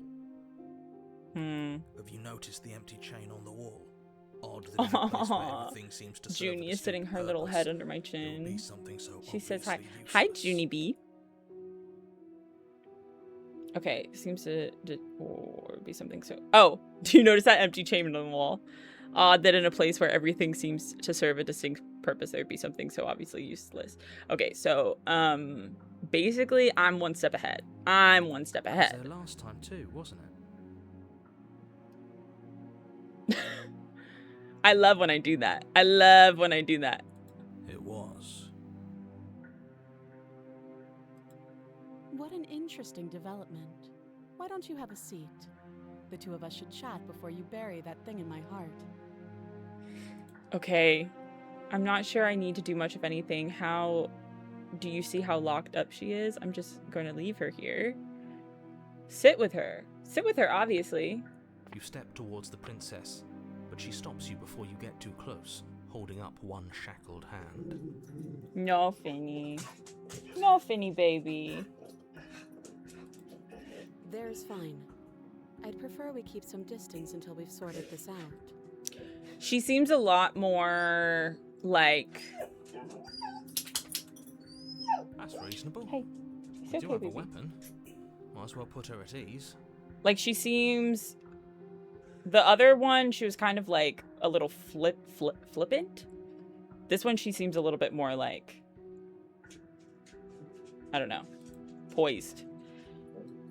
Sit where you were told to You do sit. as she asks and sit on the floor, still a good distance away from her. Thank you. Now, what are your intentions for me? The last time she seems like annoyed. This one she seems a lot more like poised. My intentions, what do you mean? I've been here before. Am I the only one who remembers that? What happened after I died last time? That other chain on the wall. Who is it for? What would you have me do? Finnegan, no. God, that scared me. Hey. Oh, are we acknowledging that? I thought we weren't going to give away the game. But yeah, I remember. So she remembers. She remembers that I'm there. Or that I was there. I guess what you said back in the woods really was true. The narrator doesn't. So she's in control of that. He is not. As much as I would like to remain in denial, it's no use. Okay. This has Go lay down. complicated things. It's complicated things how, exactly? Ideally, this was supposed to be one and done. You go to the cabin, you heroically slay the princess, and in the process you save the entire world from being damned to oblivion. The situation right now, where you're getting a second shot at things, is a contingency. A contingency for what? For you failing, obviously. And you being here means that things are going to be a lot harder than they were. I really shouldn't say anything else, I'm just going to make it worse. Just... good luck. Okay. Hold on, if you knew this could happen, why didn't you believe us back in the woods? Why lay out all those hypotheticals? We didn't have to talk in circles. I love how, like, the game is calling out everything that I want to ask without me having to ask it. I think the only thing about that is that, like, this is clearly more of, like, a point and click, just, like, narrative, like, there's not a lot that, like, I'm having to discover. I guess I should, let's just play it out. This was your first time here. I shouldn't speak even if ahead. that I wasn't the might truth. be surprised. I hope. Oh, I didn't mean to do that. I hoped if I pushed back hard enough, I could cram this seeping mess back into the bottle. And maybe I wanted to be the first version of me that you met. I didn't want to be confronted by the alternative. Okay. That's pathetic. I never said I wasn't. Ooh, a little bit of honesty, a little bit of truth here. I get it. It would be pretty upsetting, wouldn't it? To know that you might not be the first version of yourself. At least we can remember what happened before. Seems like we should count ourselves lucky for that. Interesting. Exactly. He gets it. You're lucky. So don't waste that luck by messing it up again. All right?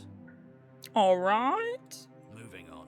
Why is it important for us to be ignorant? How is it ever helpful to be in the dark? Good question. The more I say, the more your mind will swim into dangerous waters. Even saying that is too much. Your success hinges on you having imperfect information. For the sake of the entire world, you need to accept that. I don't get that. I don't get that. I won't. Just give it a rest. This isn't helping. Focus. This is a serious situation. You Yeah, shouldn't she's be just watching me daydreaming. sit there like having all these voices talk to me in my head.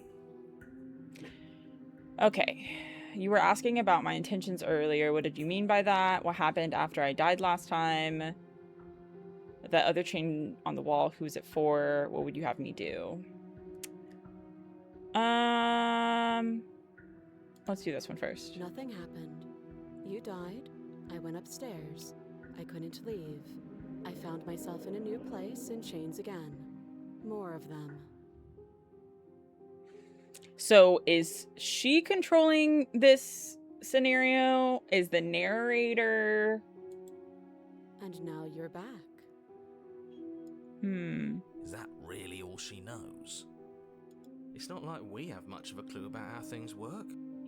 And she's probably even more in the dark than we are. You're looking at me like I might be hiding something. I'm not. You're just too calm. I guess it's possible she really doesn't know anything. Maybe both of us are stuck in this loop without any idea why or how. Now, originally, I was going to dress up like the princess for this because I think that that's fun. And I want to start trying to dress up as the characters in the games. Not like a big deal, but just like a fun little, like, I don't know, discoverability thing. Like, it's funny to see someone dress up in a little costume. So I was going to try to dress up as the princess. Clearly, that did not happen because I woke up 30 minutes before I was supposed to go live. But I thought that that would be fun. I told everyone that the princess was going to be here to play the game, and she's clearly not. Except I am a princess. Princess. Let's ask about the I chain. don't know, but you could always try it on. Okay, girl. This is first date. That's like at least 5th date talk. We don't need to do Maybe that. it'll fit. I hope I don't actually have to say this, but please don't lock yourself in chains. We need you ambulatory if you're going to save the world. Ambulatory. That's a good word. Okay. You were asking about my intentions earlier. What did you mean by that? Yes, your intentions. You have a knife. What are you going to do with it? Why are you here? There isn't a keyhole in these shackles, and I don't see any keys in your hands either. So I'm afraid my only way out is another surgical removal. Is she forgetting about the shackle on her neck? Yeah, girl, what? We're just gonna cut your head off? Now, that's not something, like, you definitely can't explain just chopping your hand off and not being chill. But that's maybe more chill than chopping your head off. I think that we can agree on. Or does she think she'd survive a beheading? You're right. Maybe she's delusional. All the more reason not to trust her. Unless she really could survive. It would be good information to know if she could. Though I suppose you could just be here to kill me. But I don't think that's in either of our best interests. I think, interesting idea. I think that being stuck in a loop where you have to keep going and killing, trying to slay the princess, and you're being, like, directed by the narrator, like you don't have full autonomy, is, in a sense, being trapped in the basement. Like, you are just as trapped. You have lost just as much autonomy. So maybe by helping her get out, we are also getting out. Maybe. How am I supposed to cut you out if you didn't notice there's a shackle around your head? No, no. Like I trust you to come any closer with that knife. All you're going to do is hand it to me and watch me work. Now that is an interesting proposition. But she would have to cut her head off, right? She can't be suggesting that. She certainly seems confident. Maybe she knows something we don't. Or maybe you should consider the most likely scenario. She's bluffing so she can disarm you. Though if she isn't bluffing, whatever she has planned might be for her benefit alone.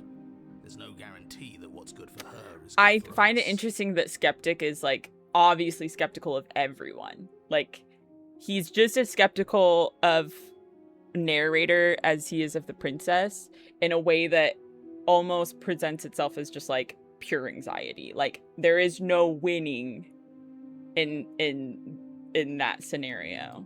So, Hey, what should we quit it. do? I don't know. I'm just spelling out our options, listing the pros and cons. Okay. Then let me help you. I'll start with the cons. If you're handing her your weapon, the cons are that she might use it to escape and end the entire world. And she might use it to kill you. Narrator can just lock the door, though. So it's also like, why does it even matter if she dies? Narrator, you're just keeping us down here. That doesn't sound great. What about the pros? There are none. The pros are that we can't trust him, possibly even more than we can't trust her. Whatever she has planned could do something to mess with what he has planned. Or maybe they're both screwing us over in their own ways. Also interesting that he capitalizes him, but not her. I don't know if that's significant.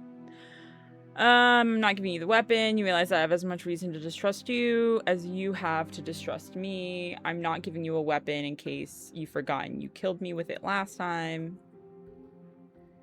I can cut you out of here. I'm not giving you a weapon. Okay, I'm trusting you. Give her the knife. If you want to leave, I'm going to be the one with the weapon. Deal with it. Cut her out on your own. This one's a harder one because... So I think in a sense, like, last round, she saw that we trusted her and we were trying to help her. And in that, she, like, could have potentially, like, it seems like although she did kill us, that maybe if my theory of, like, her having the power over the scenario in terms of, like, the redoing it or whatever, that maybe, I don't know, it's hard. Okay, I'm not giving you a weapon. Let's inspect the shackle. I wouldn't do that if I were you. Oh, okay. And why is that? Do I even need to explain myself? It's a shackle and it's one without a key. And what? Is it going to lock the second we put our wrist into I mean, you don't it? need to put your wrist into it to look at it. I don't know. Maybe it will. You don't need to put your wrist He in. doesn't want us to look at it. That's all the reason we need to investigate. But what if he's telling the truth? He isn't. I Oh, am. sorry guys. Remember, still waking up.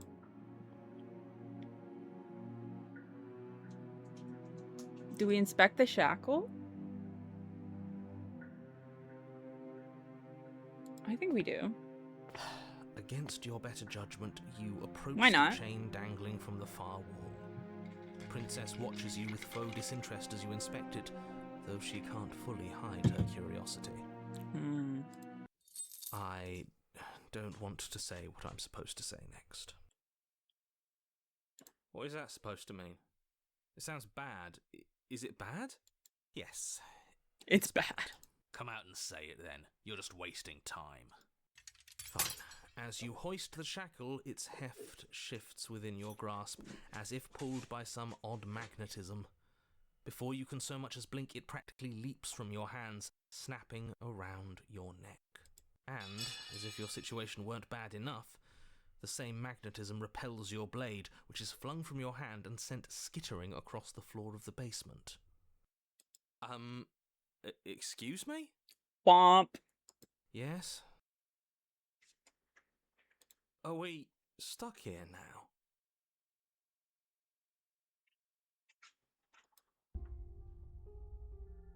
Become your own jailer. So, I guess that's one of the endings. So it does fit. And I guess it doesn't like your knife. We're stuck here together, aren't we? That's funny.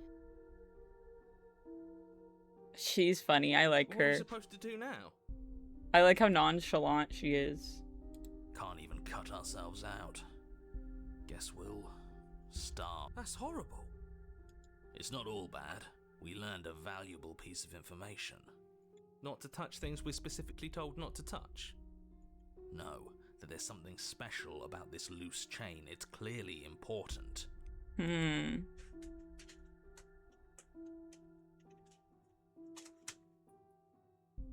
So we're both stuck here. What should we do? Did you know that this was going to happen to me? No.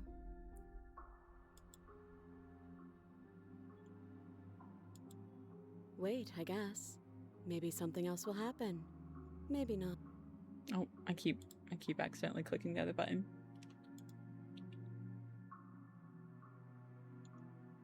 Yep. She's giving nothing. Nope. She's giving nothing. You know how many like first dates I've gone on that are like this though? Yep. That's rude. You and the princess wait in silence, though neither of you knows what you're waiting for. But you're waiting for something. Me-core. Yep. You're waiting for anything. This is so boring. There must be something we can do to get out of here. There must be something we're missing. Okay. But there isn't. Time passes. It passes and passes and passes. And the basement of the cabin remains much the same. It is cold and silent. At least the world is safe. It isn't. You're stuck. Too far away from both the princess and your blade to do much of anything. But she's not ending anything. She's just sitting there. Her very existence is a threat. It harms everything around it. How, though? How exactly does that work? Okay. It just does. But Your line of questioning is interrupted by the passage of even more time. And after that, even more time passes again. Okay. And let me guess, the cabin remains the same. if time is passing, the cabin can't be the same. Even if the differences are small, they have to exist. That's just how things work.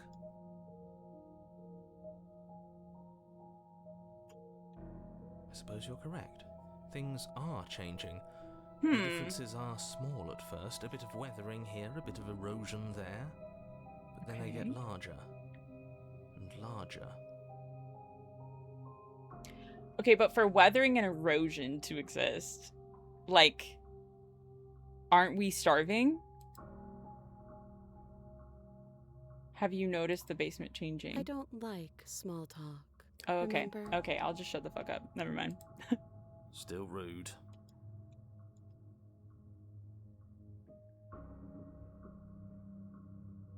You continue to wait in silence, and the cabin continues Okay. to change. That was a The decay comes faster now. smooth You can see transition. earth through holes in the stonework, can watch lichen spread along the seams That of was the pretty walls. smooth.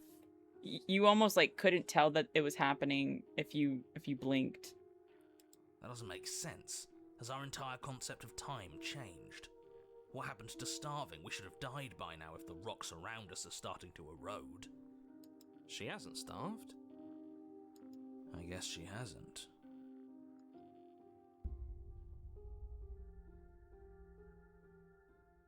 Even more silent time passes as you watch Where did the roots knife push go? themselves through the increasingly porous walls of the basement.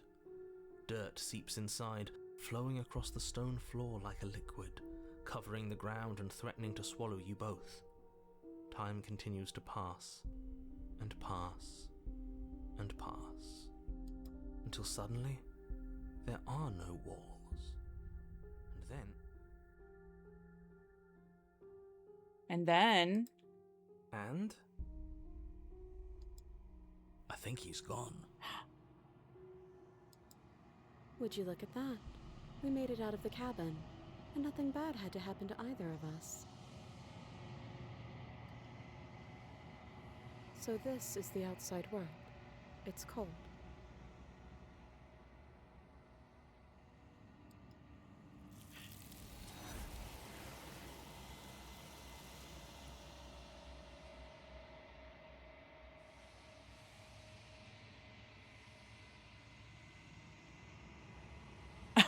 What?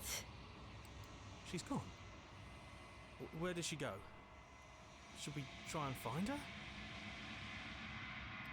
And there's that mirror again. Why is it here? Why now?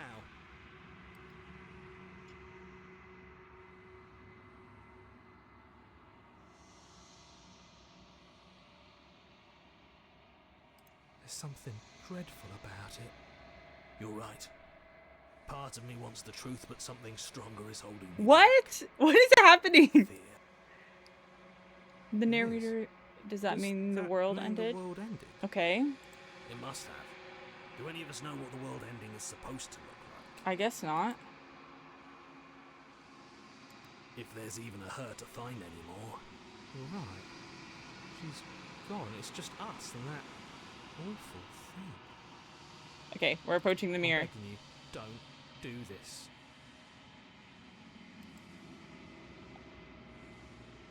The mirror never scared you It's before. different now. It feels, I don't know, final. You approach the mirror.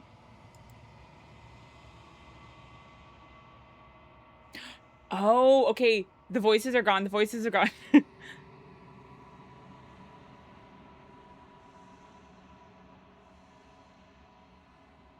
What?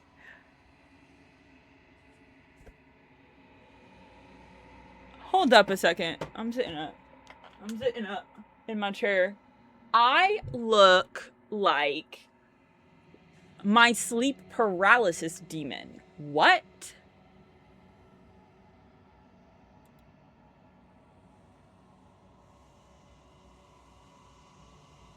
You are in a place that is empty. It is quiet here.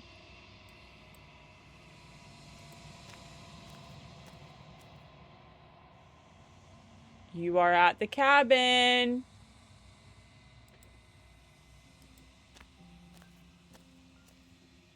Something finds me in the long quiet and brings me the gift of a fragile vessel. Guys, are you watching this? The gift of a fragile vessel. Is this the end of the world? Do you know the narrator? Are you what sent me to slay the princess? Are you what trapped me here? Do you know about the worlds beyond this place? Are you the princess? Do we know each other? Are you the princess? She is part of me, and part of me is her. Okay.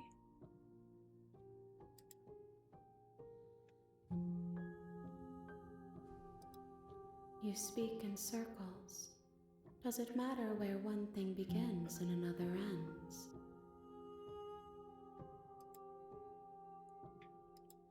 What are I you? am solitary lights in an empty city. What are you?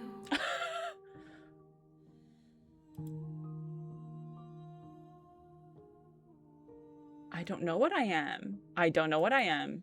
I think that you are like me. We are oceans, reduced to shallow creeks.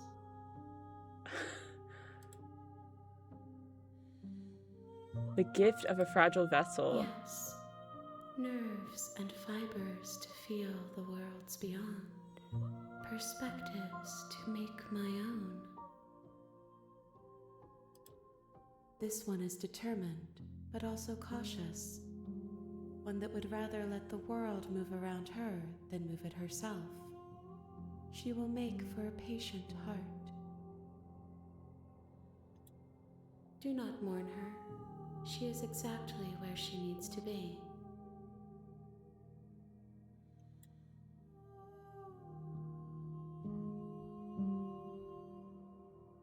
What?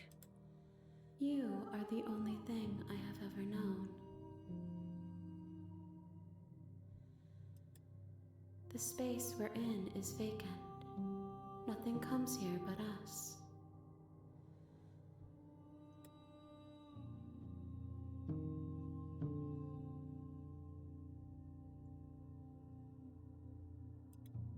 I have only just Okay. now stirred to consciousness. I could not have trapped you here, and I too yearn to be free. Okay. Oh.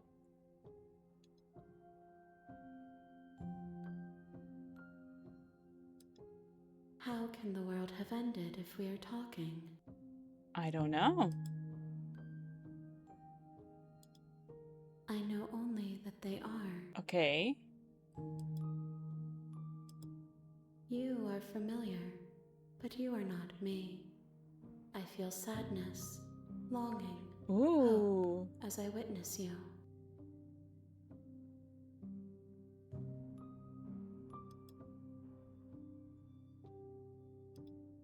I'm sorry. There are some changes that can never be undone. There are some tears that can never be unshed. This is not a place that can hold a fragment of a concept. The moment she arrived here, she was going to return to me. Return to me? I promise that it doesn't hurt. Nothing, as we are, but I know that there are worlds beyond us, and that we are meant to reach them. There is no exit, but this vessel is a creature of perception. She can make you forget, if only you believe her to be able to. I keep... Bring me more perspectives, so that I may be whole, and perhaps then we will know our freedom.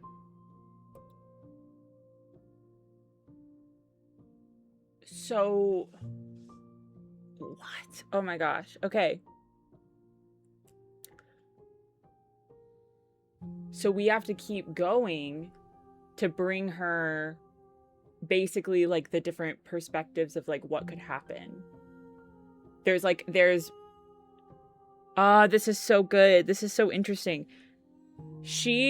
Whatever this is, she's like an engine to basically find out the other perspectives. Like she is a motivation to keep going and like keep trying. How much will I forget? How many more pieces of you do I have to find? I was sent to say this.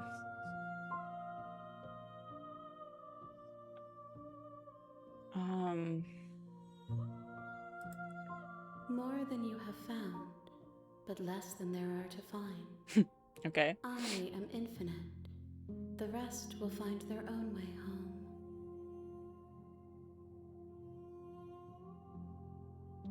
More than you have found, but less than there are to find. Okay. Everything, until we meet again.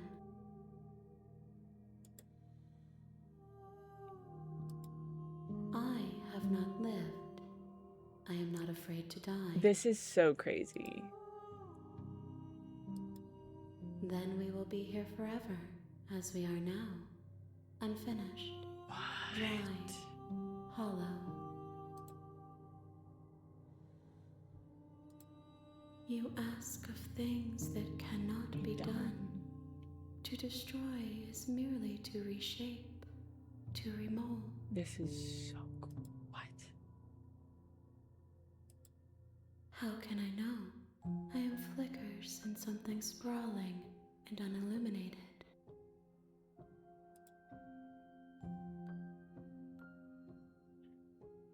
Okay. We go back. She asks that I tell you to remember her.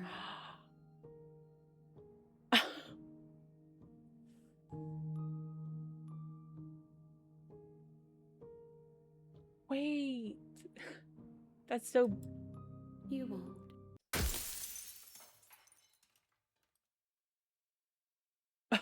What?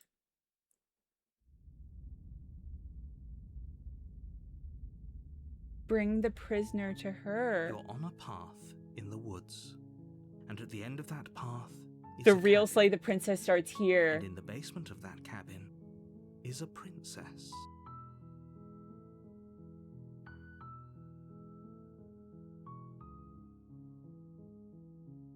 Guys. Guys.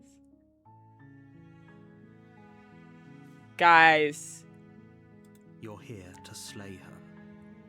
If you don't, it will be the end of the world.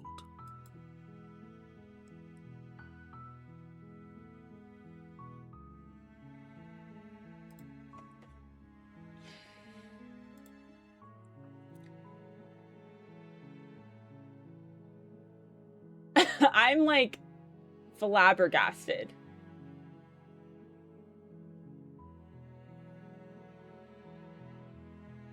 I'm flabbergasted.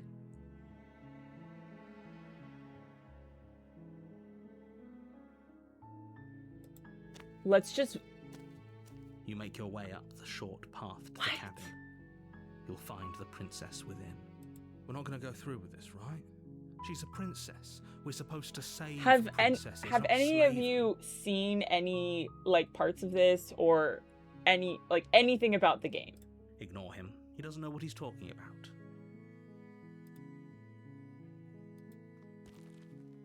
Nar. I've seen people talk about it, The like just interior talk of the about like, cabin oh, is this is the almost game, entirely bare. but I have The air not is stale seen and musty, any and the gameplay. floor and walls are painted in a fine layer of dust. The only furniture of note is a plain wooden table. Perched on that table is a pristine blade. The blade is your implement. You'll need it if you want to do this right.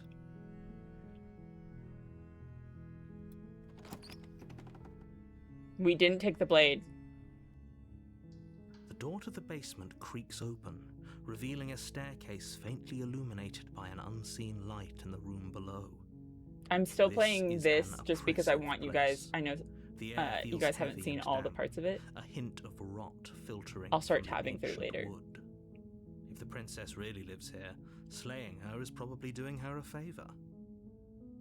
Her voice softly carries up the stairs. This is crazy. This is so crazy. Hello?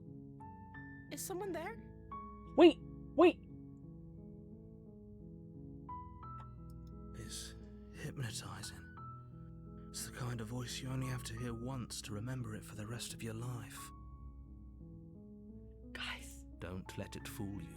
It's all part of the manipulation. she sounds different. You're playing a dangerous game by coming here unarmed. She sounds okay. So the first time we came down here, she was like almost accusatory from the start. Like she's like, I know why you're here. Like, but this, she sounds innocent. Like she sounds like genuinely like, oh my god. Okay.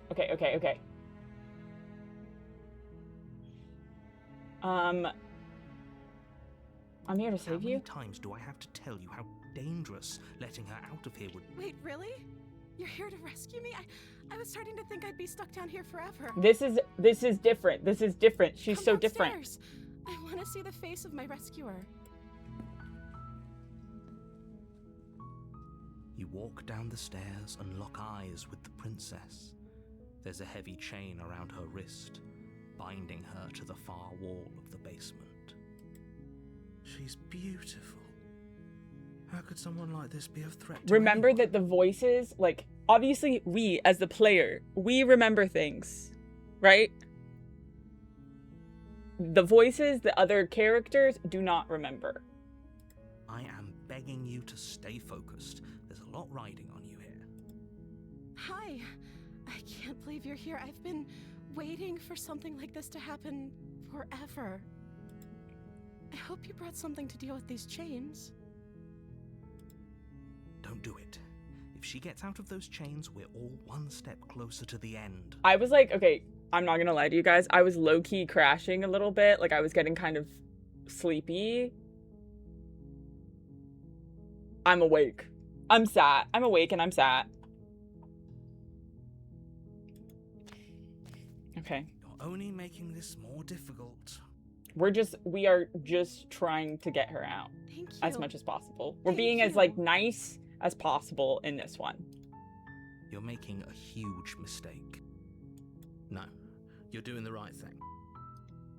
You walk up to the chains binding the princess to the wall and give them a tug. They're large and heavy, far too solid for you to even imagine trying to break them apart. I'm guessing you don't have the key? Maybe it's somewhere upstairs. Doubtful. Whoever locked the princess away down here Okay. intended for her to never see the light. Ooh, of this day. is so weird. This is so They weird. wouldn't have just left the key. Maybe there's a key lying around up there.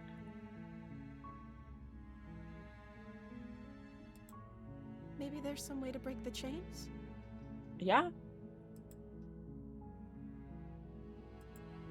Or if that doesn't work, I guess we can always cut me out of them. Notice how much, like, nicer she is. Obviously, I'm like, part of me skeptically is like, I don't know. But we know how the ending, like, okay. She offers the suggestion with almost complete nonchalance. If we were stuck down here long enough, I'm sure we'd be nonchalant about Okay. cutting our way out. You attempt to make your way out of the basement, but the door at the top of the stairs slams Okay, shut. so we know You this hear the part. click of a lock sliding into place. Is someone else here?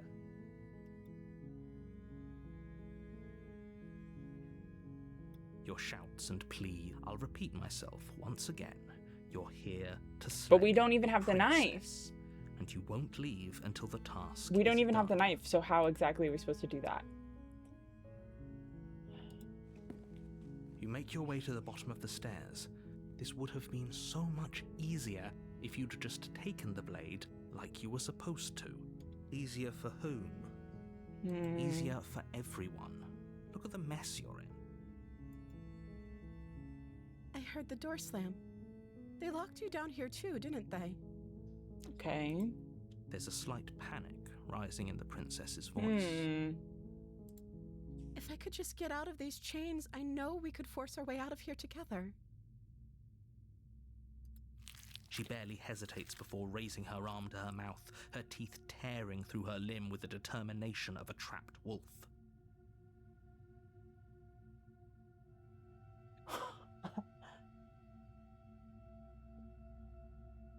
Girl. Girl.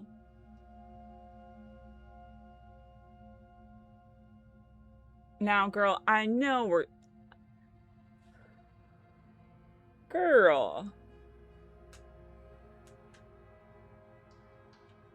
Finney's looking at me like...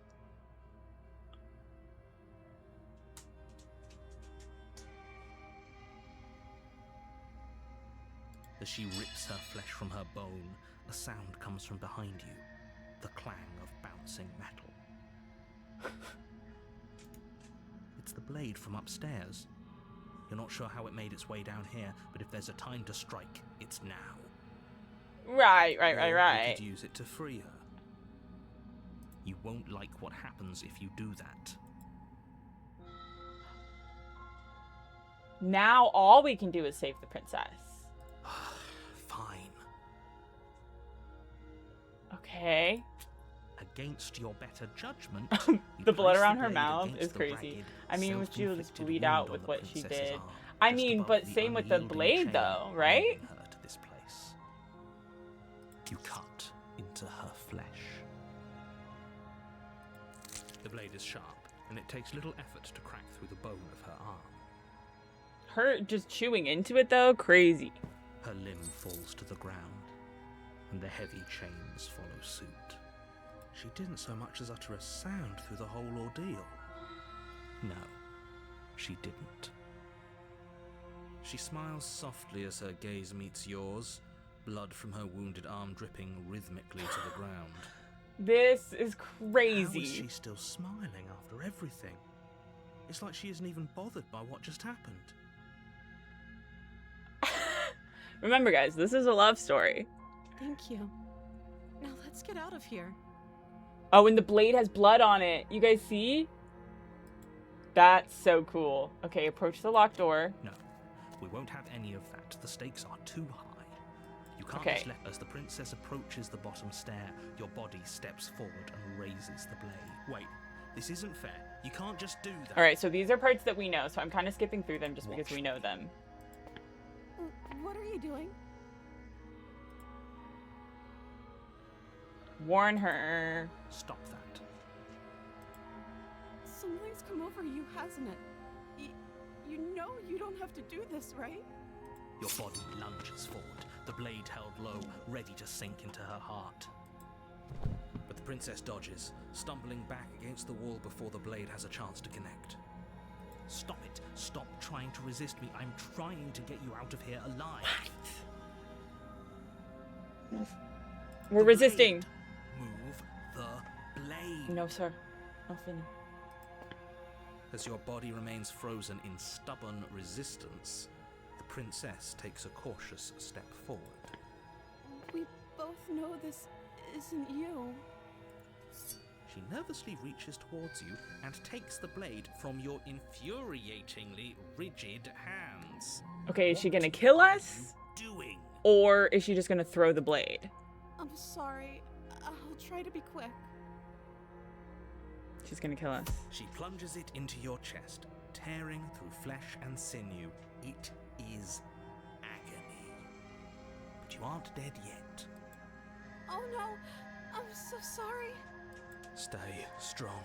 We can tough it out until it's done. For her sake. For her sake? Don't you start pretending that dying a painful death is some sort of heroic gesture. What? The two of you have literally doomed everyone. Whatever. She sinks the blade into your chest again and again. Okay, and girl. again. Maybe we didn't need to do You that. feel every inch of burning pain that slices its way into your body. I'm sorry, I'm sorry, I'm sorry. What? Okay. What? She doesn't know how to use a knife, does she? Apparently not, though it doesn't matter how sloppy her blade work is, does it? A stab wound is still a stab wound, and it won't be long before you bleed out. I'm so sorry. I'm losing my mind. With one This is the last craziest thrust of game the ever. knife, your legs give out beneath you. You collapse to the floor, your blood pooling around you, your limbs unresponsive. The princess stares down at your ruined chest as tears carve rivulets of pink down her blood-spattered cheeks. It Whoa. can't just end like this, right? Oh, that's rich coming from you. As much as I'd prefer for things to have gone differently, I can't deny the reality of what's happened. The two of you made your choice. It's over. Everything goes dark, and you die.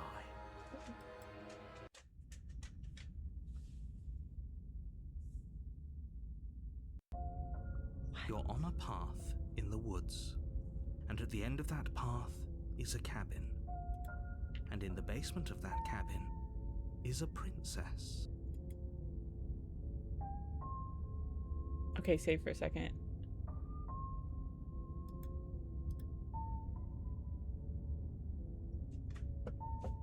What? Again. I need to take Finny out, guys. I need to take Finny out. Okay, we're pausing for just a second so that I can take Finn out. What? It's about to be ad break time, so it's perfectly timed. I'm gonna go to BRB. I'm gonna run a 3-minute ad so that we don't get another ad for a minute, and then we're gonna keep going. Okay, so stick around. Stick around. I'm taking Finn out. I'll be right back.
We're back.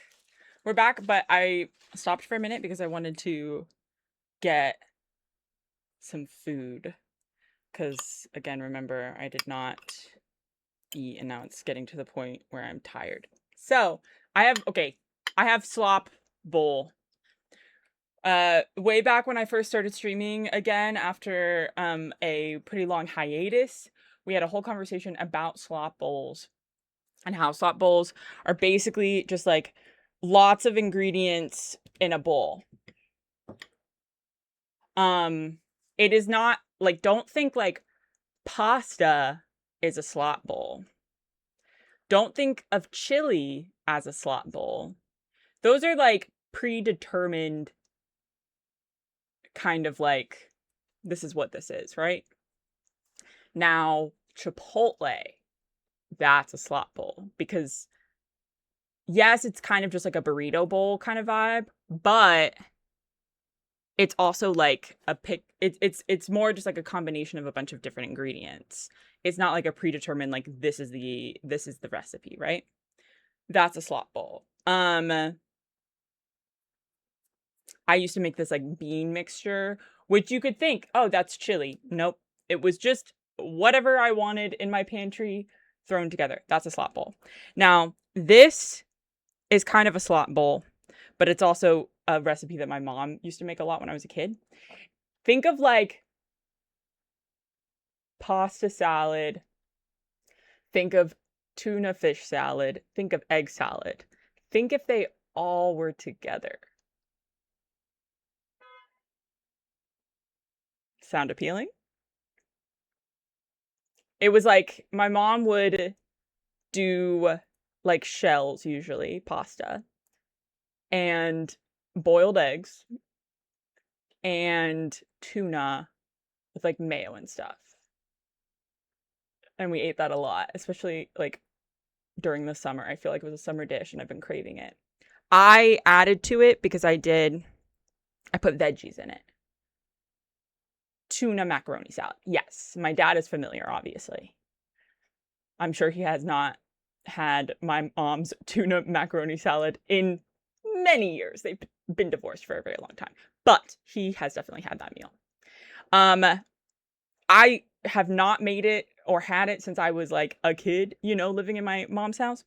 But I was craving it because it's cold. I don't have to warm it up. It's easy to make. And so that's what we're eating for our lunch snack. Slop bowl. It's gross looking. A lot of people might think it's gross. I love it though. It's very yummy. What are you guys having for lunch or dinner? For some of you, it's dinner time. For me, it's late lunch. Okay. We're going back.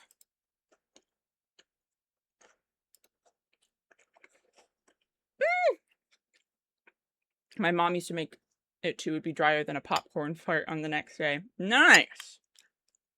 I add a little bit of like, I put like half mayo, half sour cream in mine because I don't like the idea of it just being mayo. But I add some after. We're going to Great Fried Chicken Place tonight. That's fun.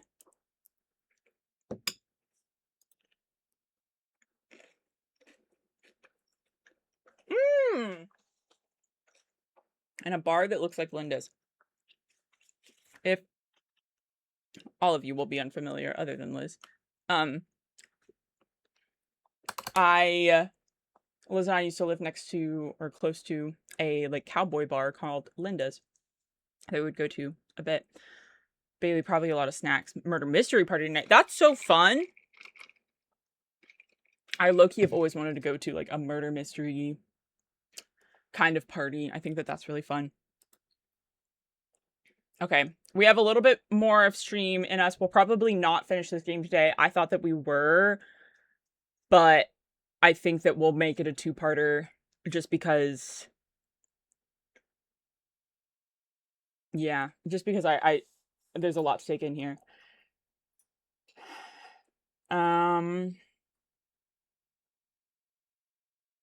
But I died. What am I doing here?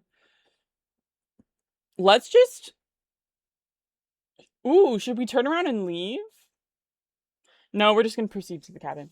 You and I will be making our Linda's pilgrimage as soon as I land in Seattle. Yes, we will. It's for a housewarming party. That is fun. That is fun. Have they been in the house for a while, though? I imagine throwing a, like, full-level murder mystery... Oh. Thank you. We can't see the game. Thank you, guys. I always forget to do that. I always forget to do that when I change. Thank you for telling me.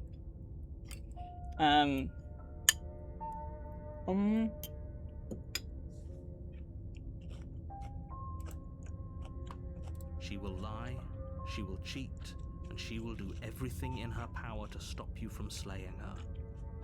Don't believe a word she says. If only you knew what you did to us, you villain. New character unlocked. Voice of Smitten. Interesting. Smitten with the princess? Excuse me? Weird. Smitten with the princess? Forget he said anything. But he is a villain. He made Yeah. our beloved brutally take our life last time. He is trying Okay, to this keep us narrative apart, voice is making but me he laugh won't be because it able to sounds like this withstand the voiceover from power of our ADHD love. Duck TikTok page I watched. That's funny. Last time? What are you talking about? It very well could be. I think he just likes to hear the sound of his own voice. Let's try to ignore him. What was I going to say? I was saying something. Oh, for the housewarming party, have they been there for a while and like are throwing a party now? Or have they like just moved in? Because I imagine Liz and I threw a party at our house, our first apartment in Seattle, months after we moved in. Like months after we moved in, and we still hadn't been unpacked. Like it was so stressful. We literally spent like all of our off time of work for like several weeks were just about unpacking, getting stuff set up, and getting our apartment ready because we wanted to look like good hosts. It's been a month. They just finished setting up. That I guess is less stressful then, because we moved in January. It was May that we had the party, and May we were still like, I do, but I also speak from the heart. My passions are too great to be stifled. They must be expressed. It's funny that we have Voice of Smitten now, because I definitely think that like this is the point where we're like, oh, we want to save the princess, we like her. Sure, yeah, your passions are strong and all, but not everyone needs to hear them. Some things are better kept quiet. We also worked like 9-hour days from like sun up to sundown. Don't It was pay bad. bickering any mind. It was just hard to Focus on the unpack task after ahead. work on days.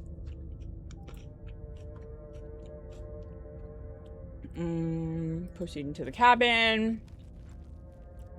All right, let's see how the cabin looks different. The interior of the cabin is clean and elegant, its stone walls draped in fine threaded tapestries. So we A have prison the mirror befitting here. A royal prisoner. The blade is your implement. Let's just approach the mirror. You walk up to the wall next to the basement door. What are you talking about? This isn't a wall. You reach forward and rub your hand against the cabin wall. I hope you know how But there was a mirror a second ago, and now it's gone. Pity. We could have a feather out of place, and now we'll never know. We can't gallantly sweep her off her feet if we have a feather Okay, out Voice of of Smitten place. is annoying me.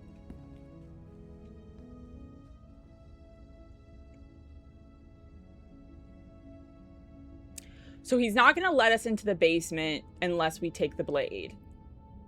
So maybe we just... let's try. Wait a second. It let the us. door to the basement creaks open, revealing an intricate stairwell. Gold Oh, right, because it was Voice of Skeptic that made us take the blade. The basement almost Voice of seems Smitten doesn't care. welcoming in the dim firelight. Okay. Okay, But keep it's going. still a stone basement. If the princess lives here, slaying her is probably doing her a favor. A soft voice carries up the stairs. Hello? Is someone there? The voice changing really throws me for a loop. Like, her entire demeanor changing makes me feel like is whatever the like other entity that controls her or like merges with her at the end, how much does that, like, what is her and what is that, Her voice. if that makes It's sense? somehow even more beautiful than last time. Okay, I'm with you that we should be doing whatever we can to save her, but saying we're in love is a bit much, don't you think? We don't even know the princess. We can still do right by her without all this fawning. Yes, for So true. everyone's sake, you're not in love. Just remember that her charms are all part of the manipulation. It's funny because I feel like the narrator, if the narrator knew that, like, thought that we were in love with her, then, like, I feel like you would be more frantic to be like, no, you have to slay her. You know? He's almost treating it like it's a, oh, well, you're still doing it. You walk down the stairs and lock eyes with the princess. There's a heavy chain around her wrist, binding her to the far wall. She doesn't have all the other parts.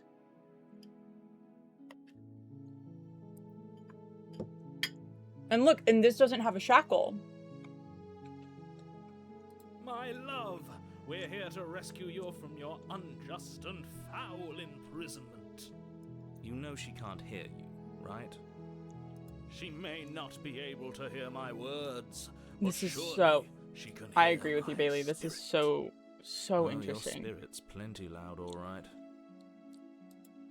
It's you, my dashing hero. I was so worried you wouldn't come She back. remembers. She still remembers. Okay. Did you hear that? She said we're dashing. And she called us a hero. Flattery really goes a long way with the two of you, doesn't it? This is crazy. Is one session playthrough kind of game?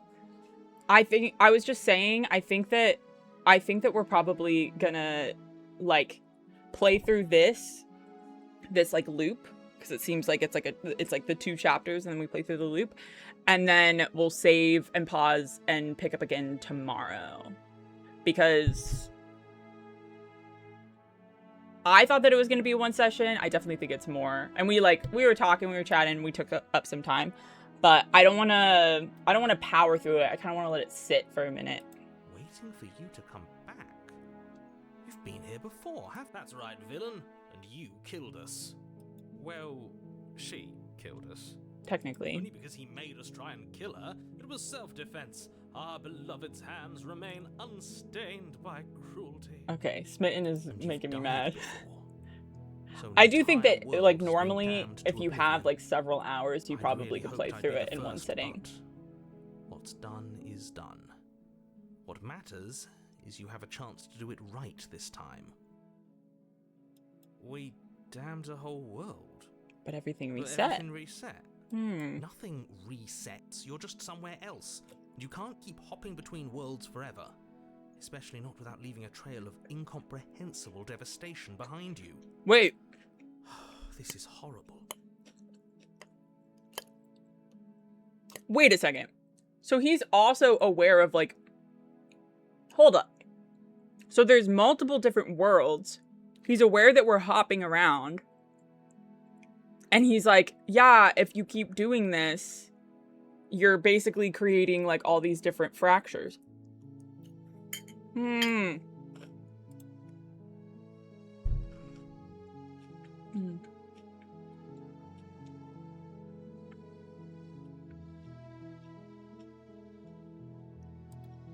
You died, and now we're talking. How matter of fact. I don't know. Was I supposed to have ended the world? Would that have made you happy? Okay, girl, we don't need to go that.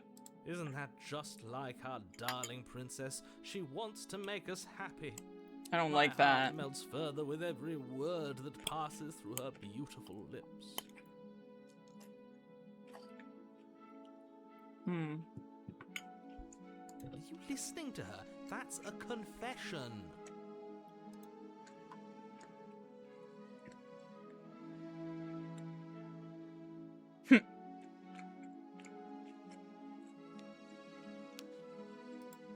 Then I didn't end the world. Okay. See? She didn't confess anything. She is innocence itself. I'm not so sure. If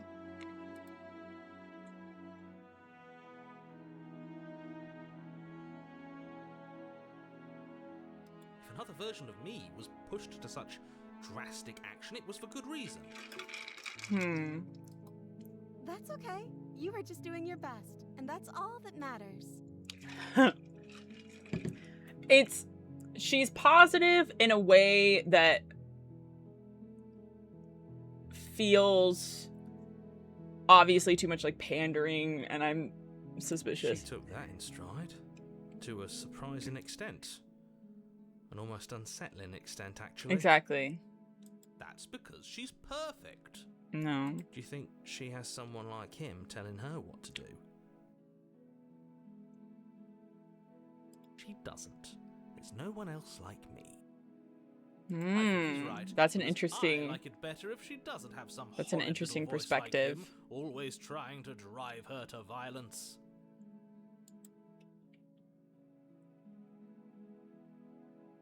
Rescue the princess. Rescue her? What are you talking about? Did you forget that she's a world-ending monstrosity? And even if you wanted to unleash her onto the world, despite the complete moral disaster that would be, you'd have to get her out of those chains. Good luck with that. Okay. Don't you see how dainty her hands are? We'll be able to slip her out with ease. No, she's a prisoner here. You can't just slip her hand through the chains.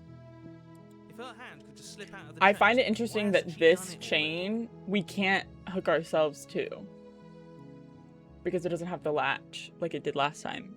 And I wonder if that's what we need to be able to get her out, or if we could just sit here and it'd also Because work. we've yet to present her with her freedom. I'm not sure I follow. Would you rather believe me, a passionate heart guided by love and my own good nature? Or would you rather believe the devil on your shoulder who tells you what you can and cannot do? I think I'd rather believe in facts. Man after my own heart. Ah, so you're one of those empiricists.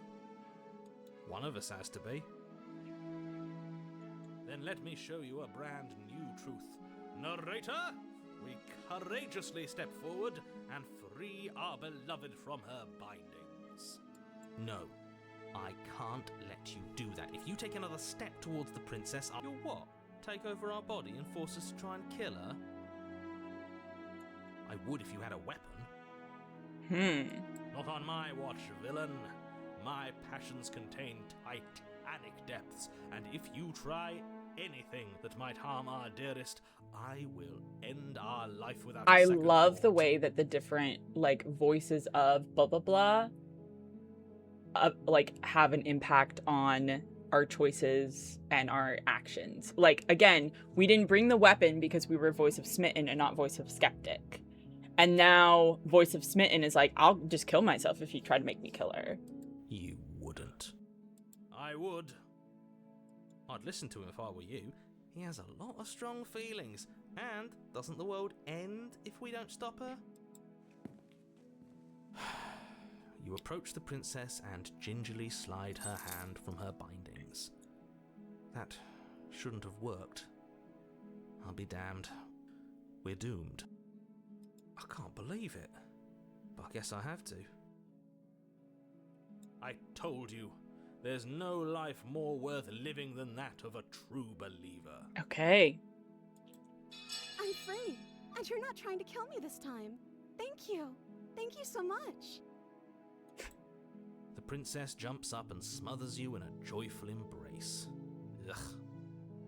If only you had a weapon, one slip of the wrist and your pristine blade would be buried in her back, and everyone out there would be saved. Luckily for Mr. Romance, we don't have a weapon. Who needs a weapon when we have the power of love on our I'm side? so interested as to where this is What gonna do you go. know?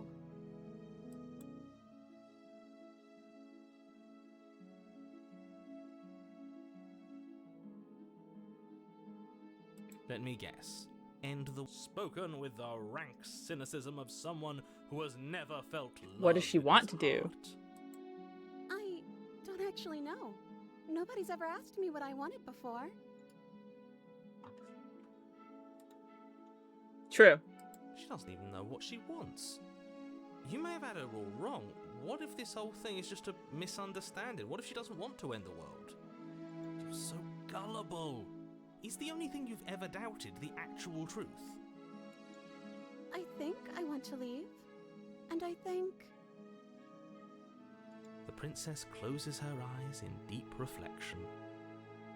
And then she shrugs. I don't know. What do you want to do? Me as fuck. I don't know. What do you guys want to do?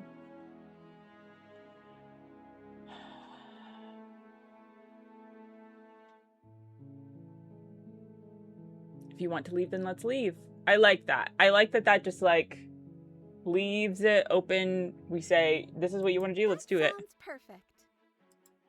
The princess takes your hand, the last hopes of the entire world slipping through your fingers as they intertwine with hers. Gonna make some chicken wings and charge the phone. Good night, kiddo. Good night, Dad. Enjoy your chicken wings. We have each other. We don't need the world for our happy ending. Okay. I like to think that you do, actually. Look, I have my doubts, but the choice has been made and this is happening. You don't have to mope about it. This is so interesting. I wonder what... Because moping is the only recourse you love-blind fools have left me with. Now, how do we take this back to You and the princess walk up the consciousness? stairs hand in hand. Ugh, look at the way she's smiling at you. She doesn't have to be so happy about this. Keep in mind, we know what we look like now. What happens after we walk up the stairs? Let's see. Oh, isn't that interesting? The door slams in your face and the lock clicks. That's a familiar move. Did I do that last time? Then you should know that you won't be able to leave. Oh no! Did someone lock us in here? That's not fair. We're supposed to leave now. So true, girl. We are supposed to leave now. She's right. It isn't fair. But the unfairnesses of the world are no match for the strength of true love. Enough with this true love nonsense. You just met her. So true. But also, what dire circumstances. They're trauma bonding. Of course you wouldn't understand. Our passions run deeper than anything you have ever known. Are you listening to this? You don't have to go along with the every whim of that delusional voice. I'm just along for the ride at this point.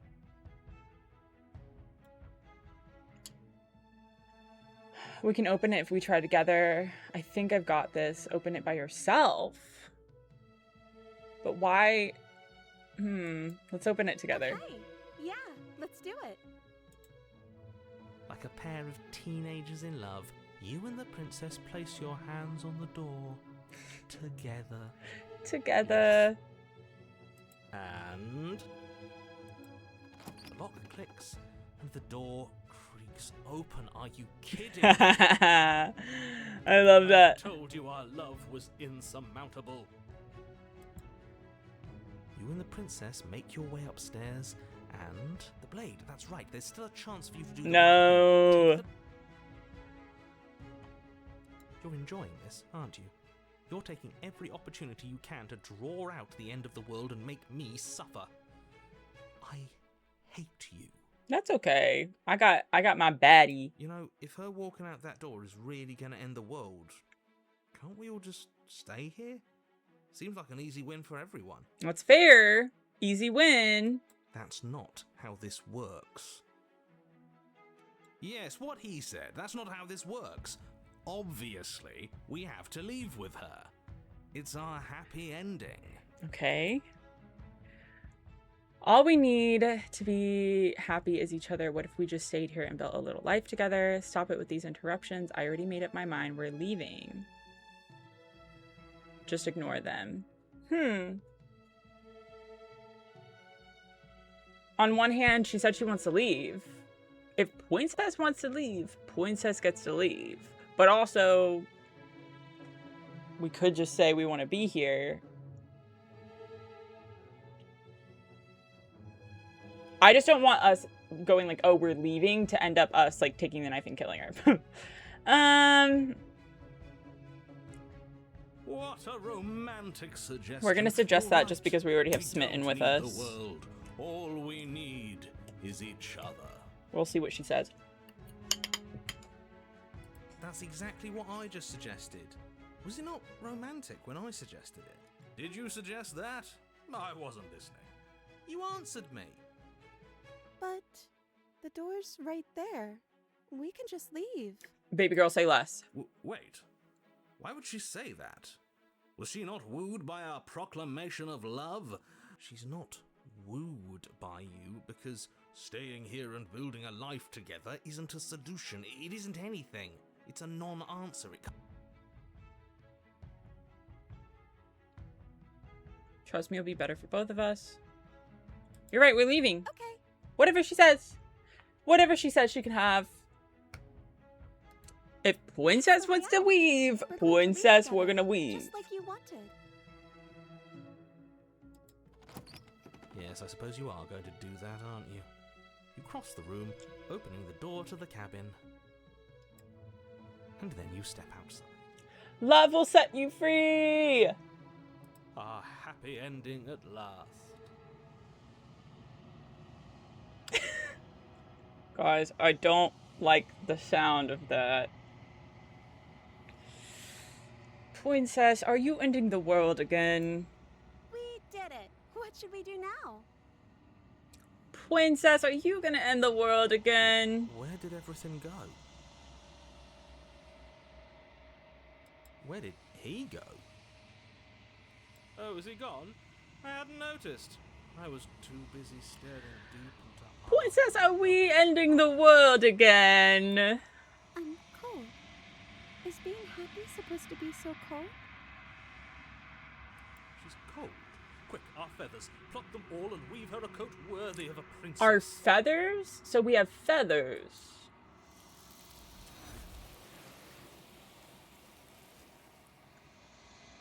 Hold up, guys. What's happening here?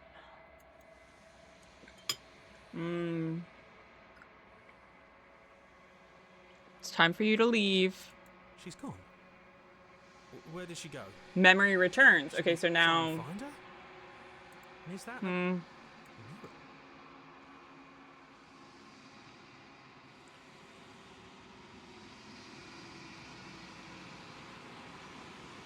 It's going to be It feels so okay. bad. Like, looking into it right now is going to be the end Bye, of everything. Bailey. Thank you for coming and hanging out. Have a fun time at your party.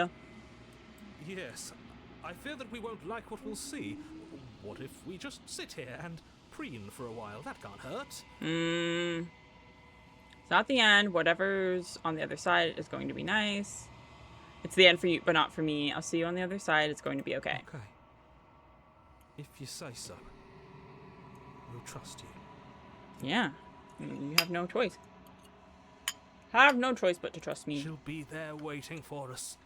I just know it. Approach the mirror. Gaze into your reflection. The mirror always makes them leave, but you need to see what's in it. You've grown.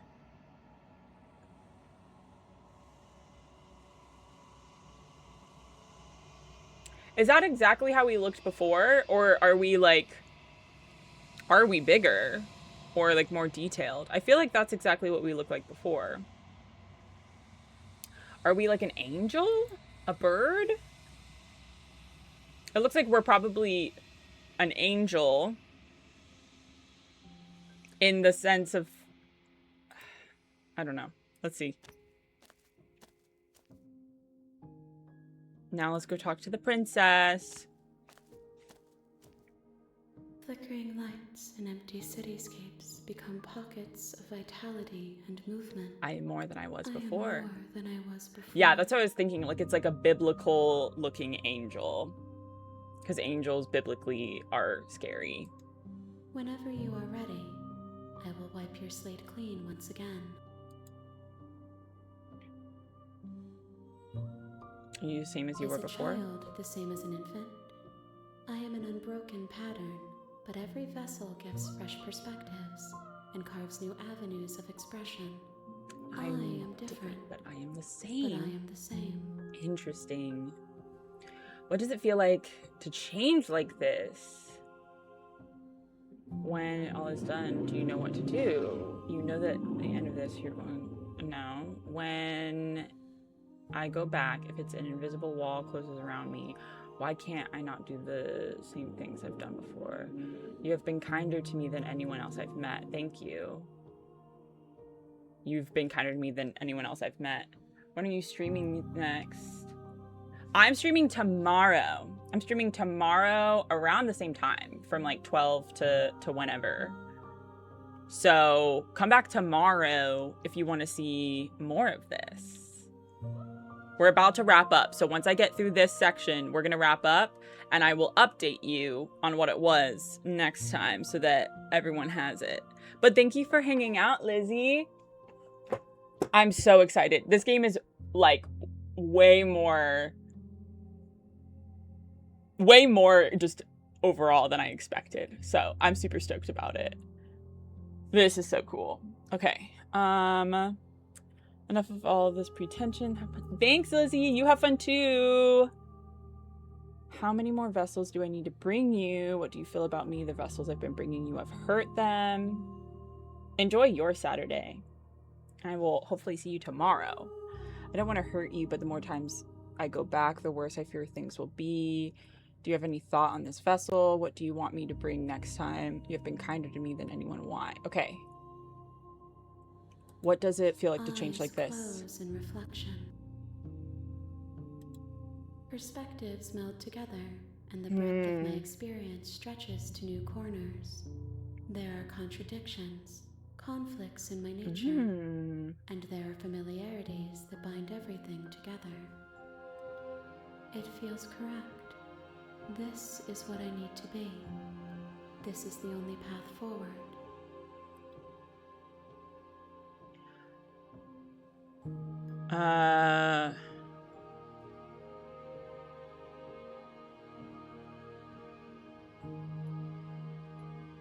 You have been kinder to me. I guess why? Why wouldn't I be kind to you?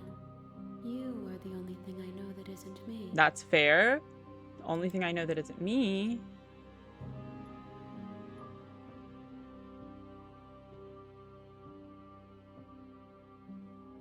What do you want me to bring next time? Gifts aren't what someone tells you to bring them.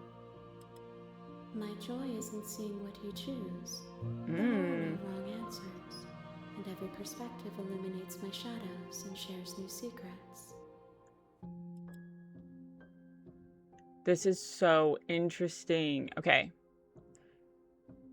Do you have any thoughts on this vessel? This one is soft and delicate. You molded her to love you, and she'll make for a gentle heart. Ooh.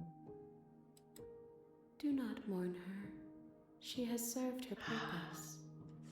Wait a second. Okay, so then the princess, the hands are all of the princess. Wait, this is so crazy. Do not mourn her, she has served her purpose.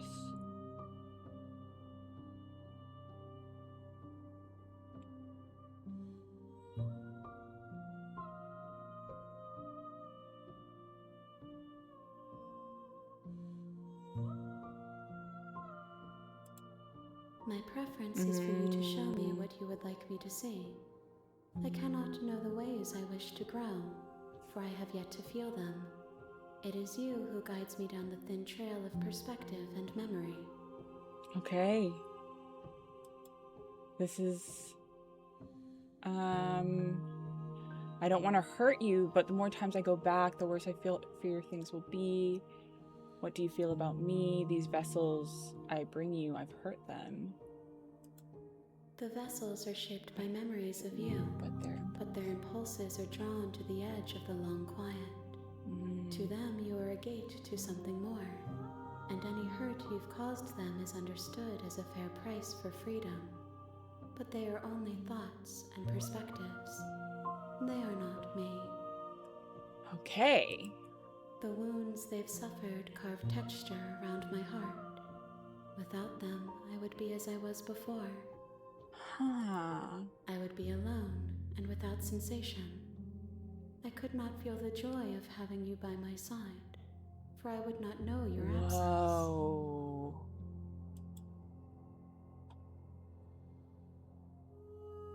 Oh my gosh.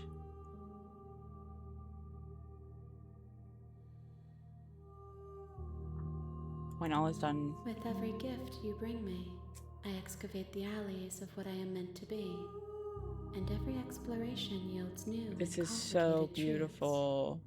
What I will be is different than what I am, and what I am is different from what I was. I cannot tell you what desires I will hold when I have changed. Oh my gosh. But in this moment, all I want is to know myself and to know you.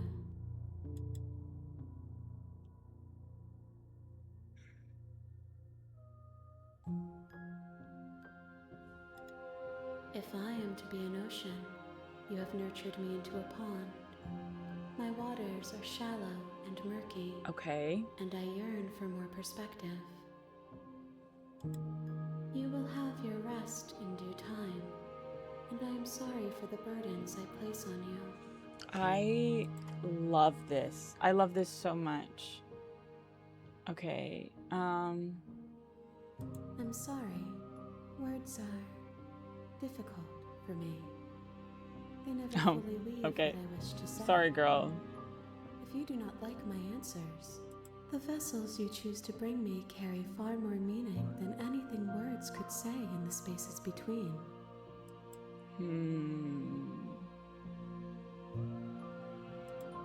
Those paths lead to worlds you've already seen. Okay, so we can't make the same decisions twice. To us now. Inaccessible. The only paths I like that. are those that are yet untread. I like that a lot. I'm ready to go back. I will long for your return, but it will give me time to reflect on what I am. We will meet again. And you die.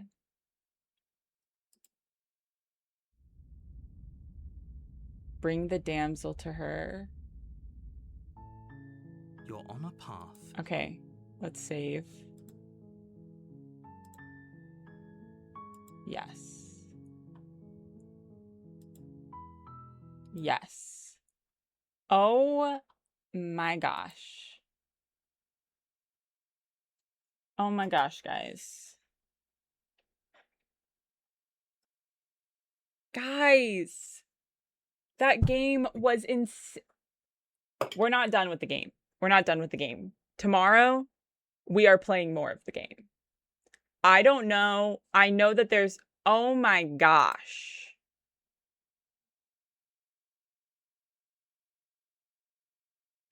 There are so many achievements. And like...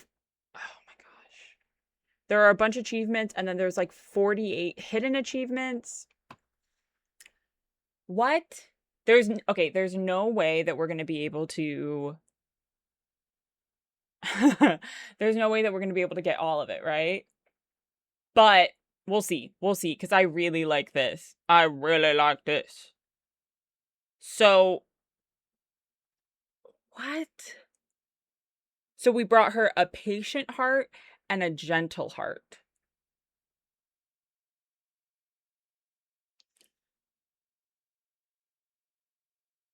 Oh my gosh. Okay. This game is insane. I'm so excited. We will be back tomorrow at 12.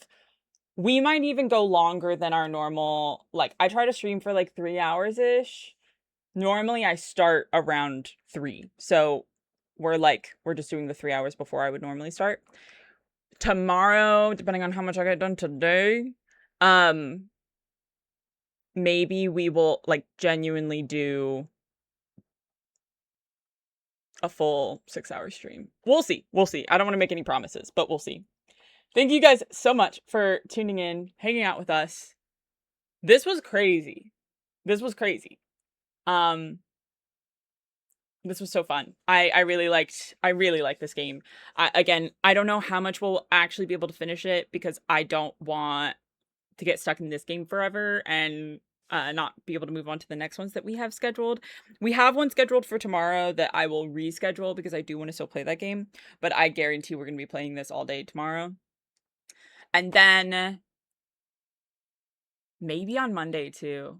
We have game demo, or it's supposed to be demo Monday, so we'll kind of check in tomorrow to see where we're at with this game and whether we want to move to demos or whether we want to stay here for just another day. We definitely won't do it past Monday, though. That's for sure. We'll have to switch by then. Thank you guys so much for hanging out today. It was really fun. I had such a good time, and I'm so into this game. It is so good. It is so much more than I thought. I've like seen a lot about this game in the like realm of like cozy horror games, and this is exactly the kind of game that I want from cozy horror.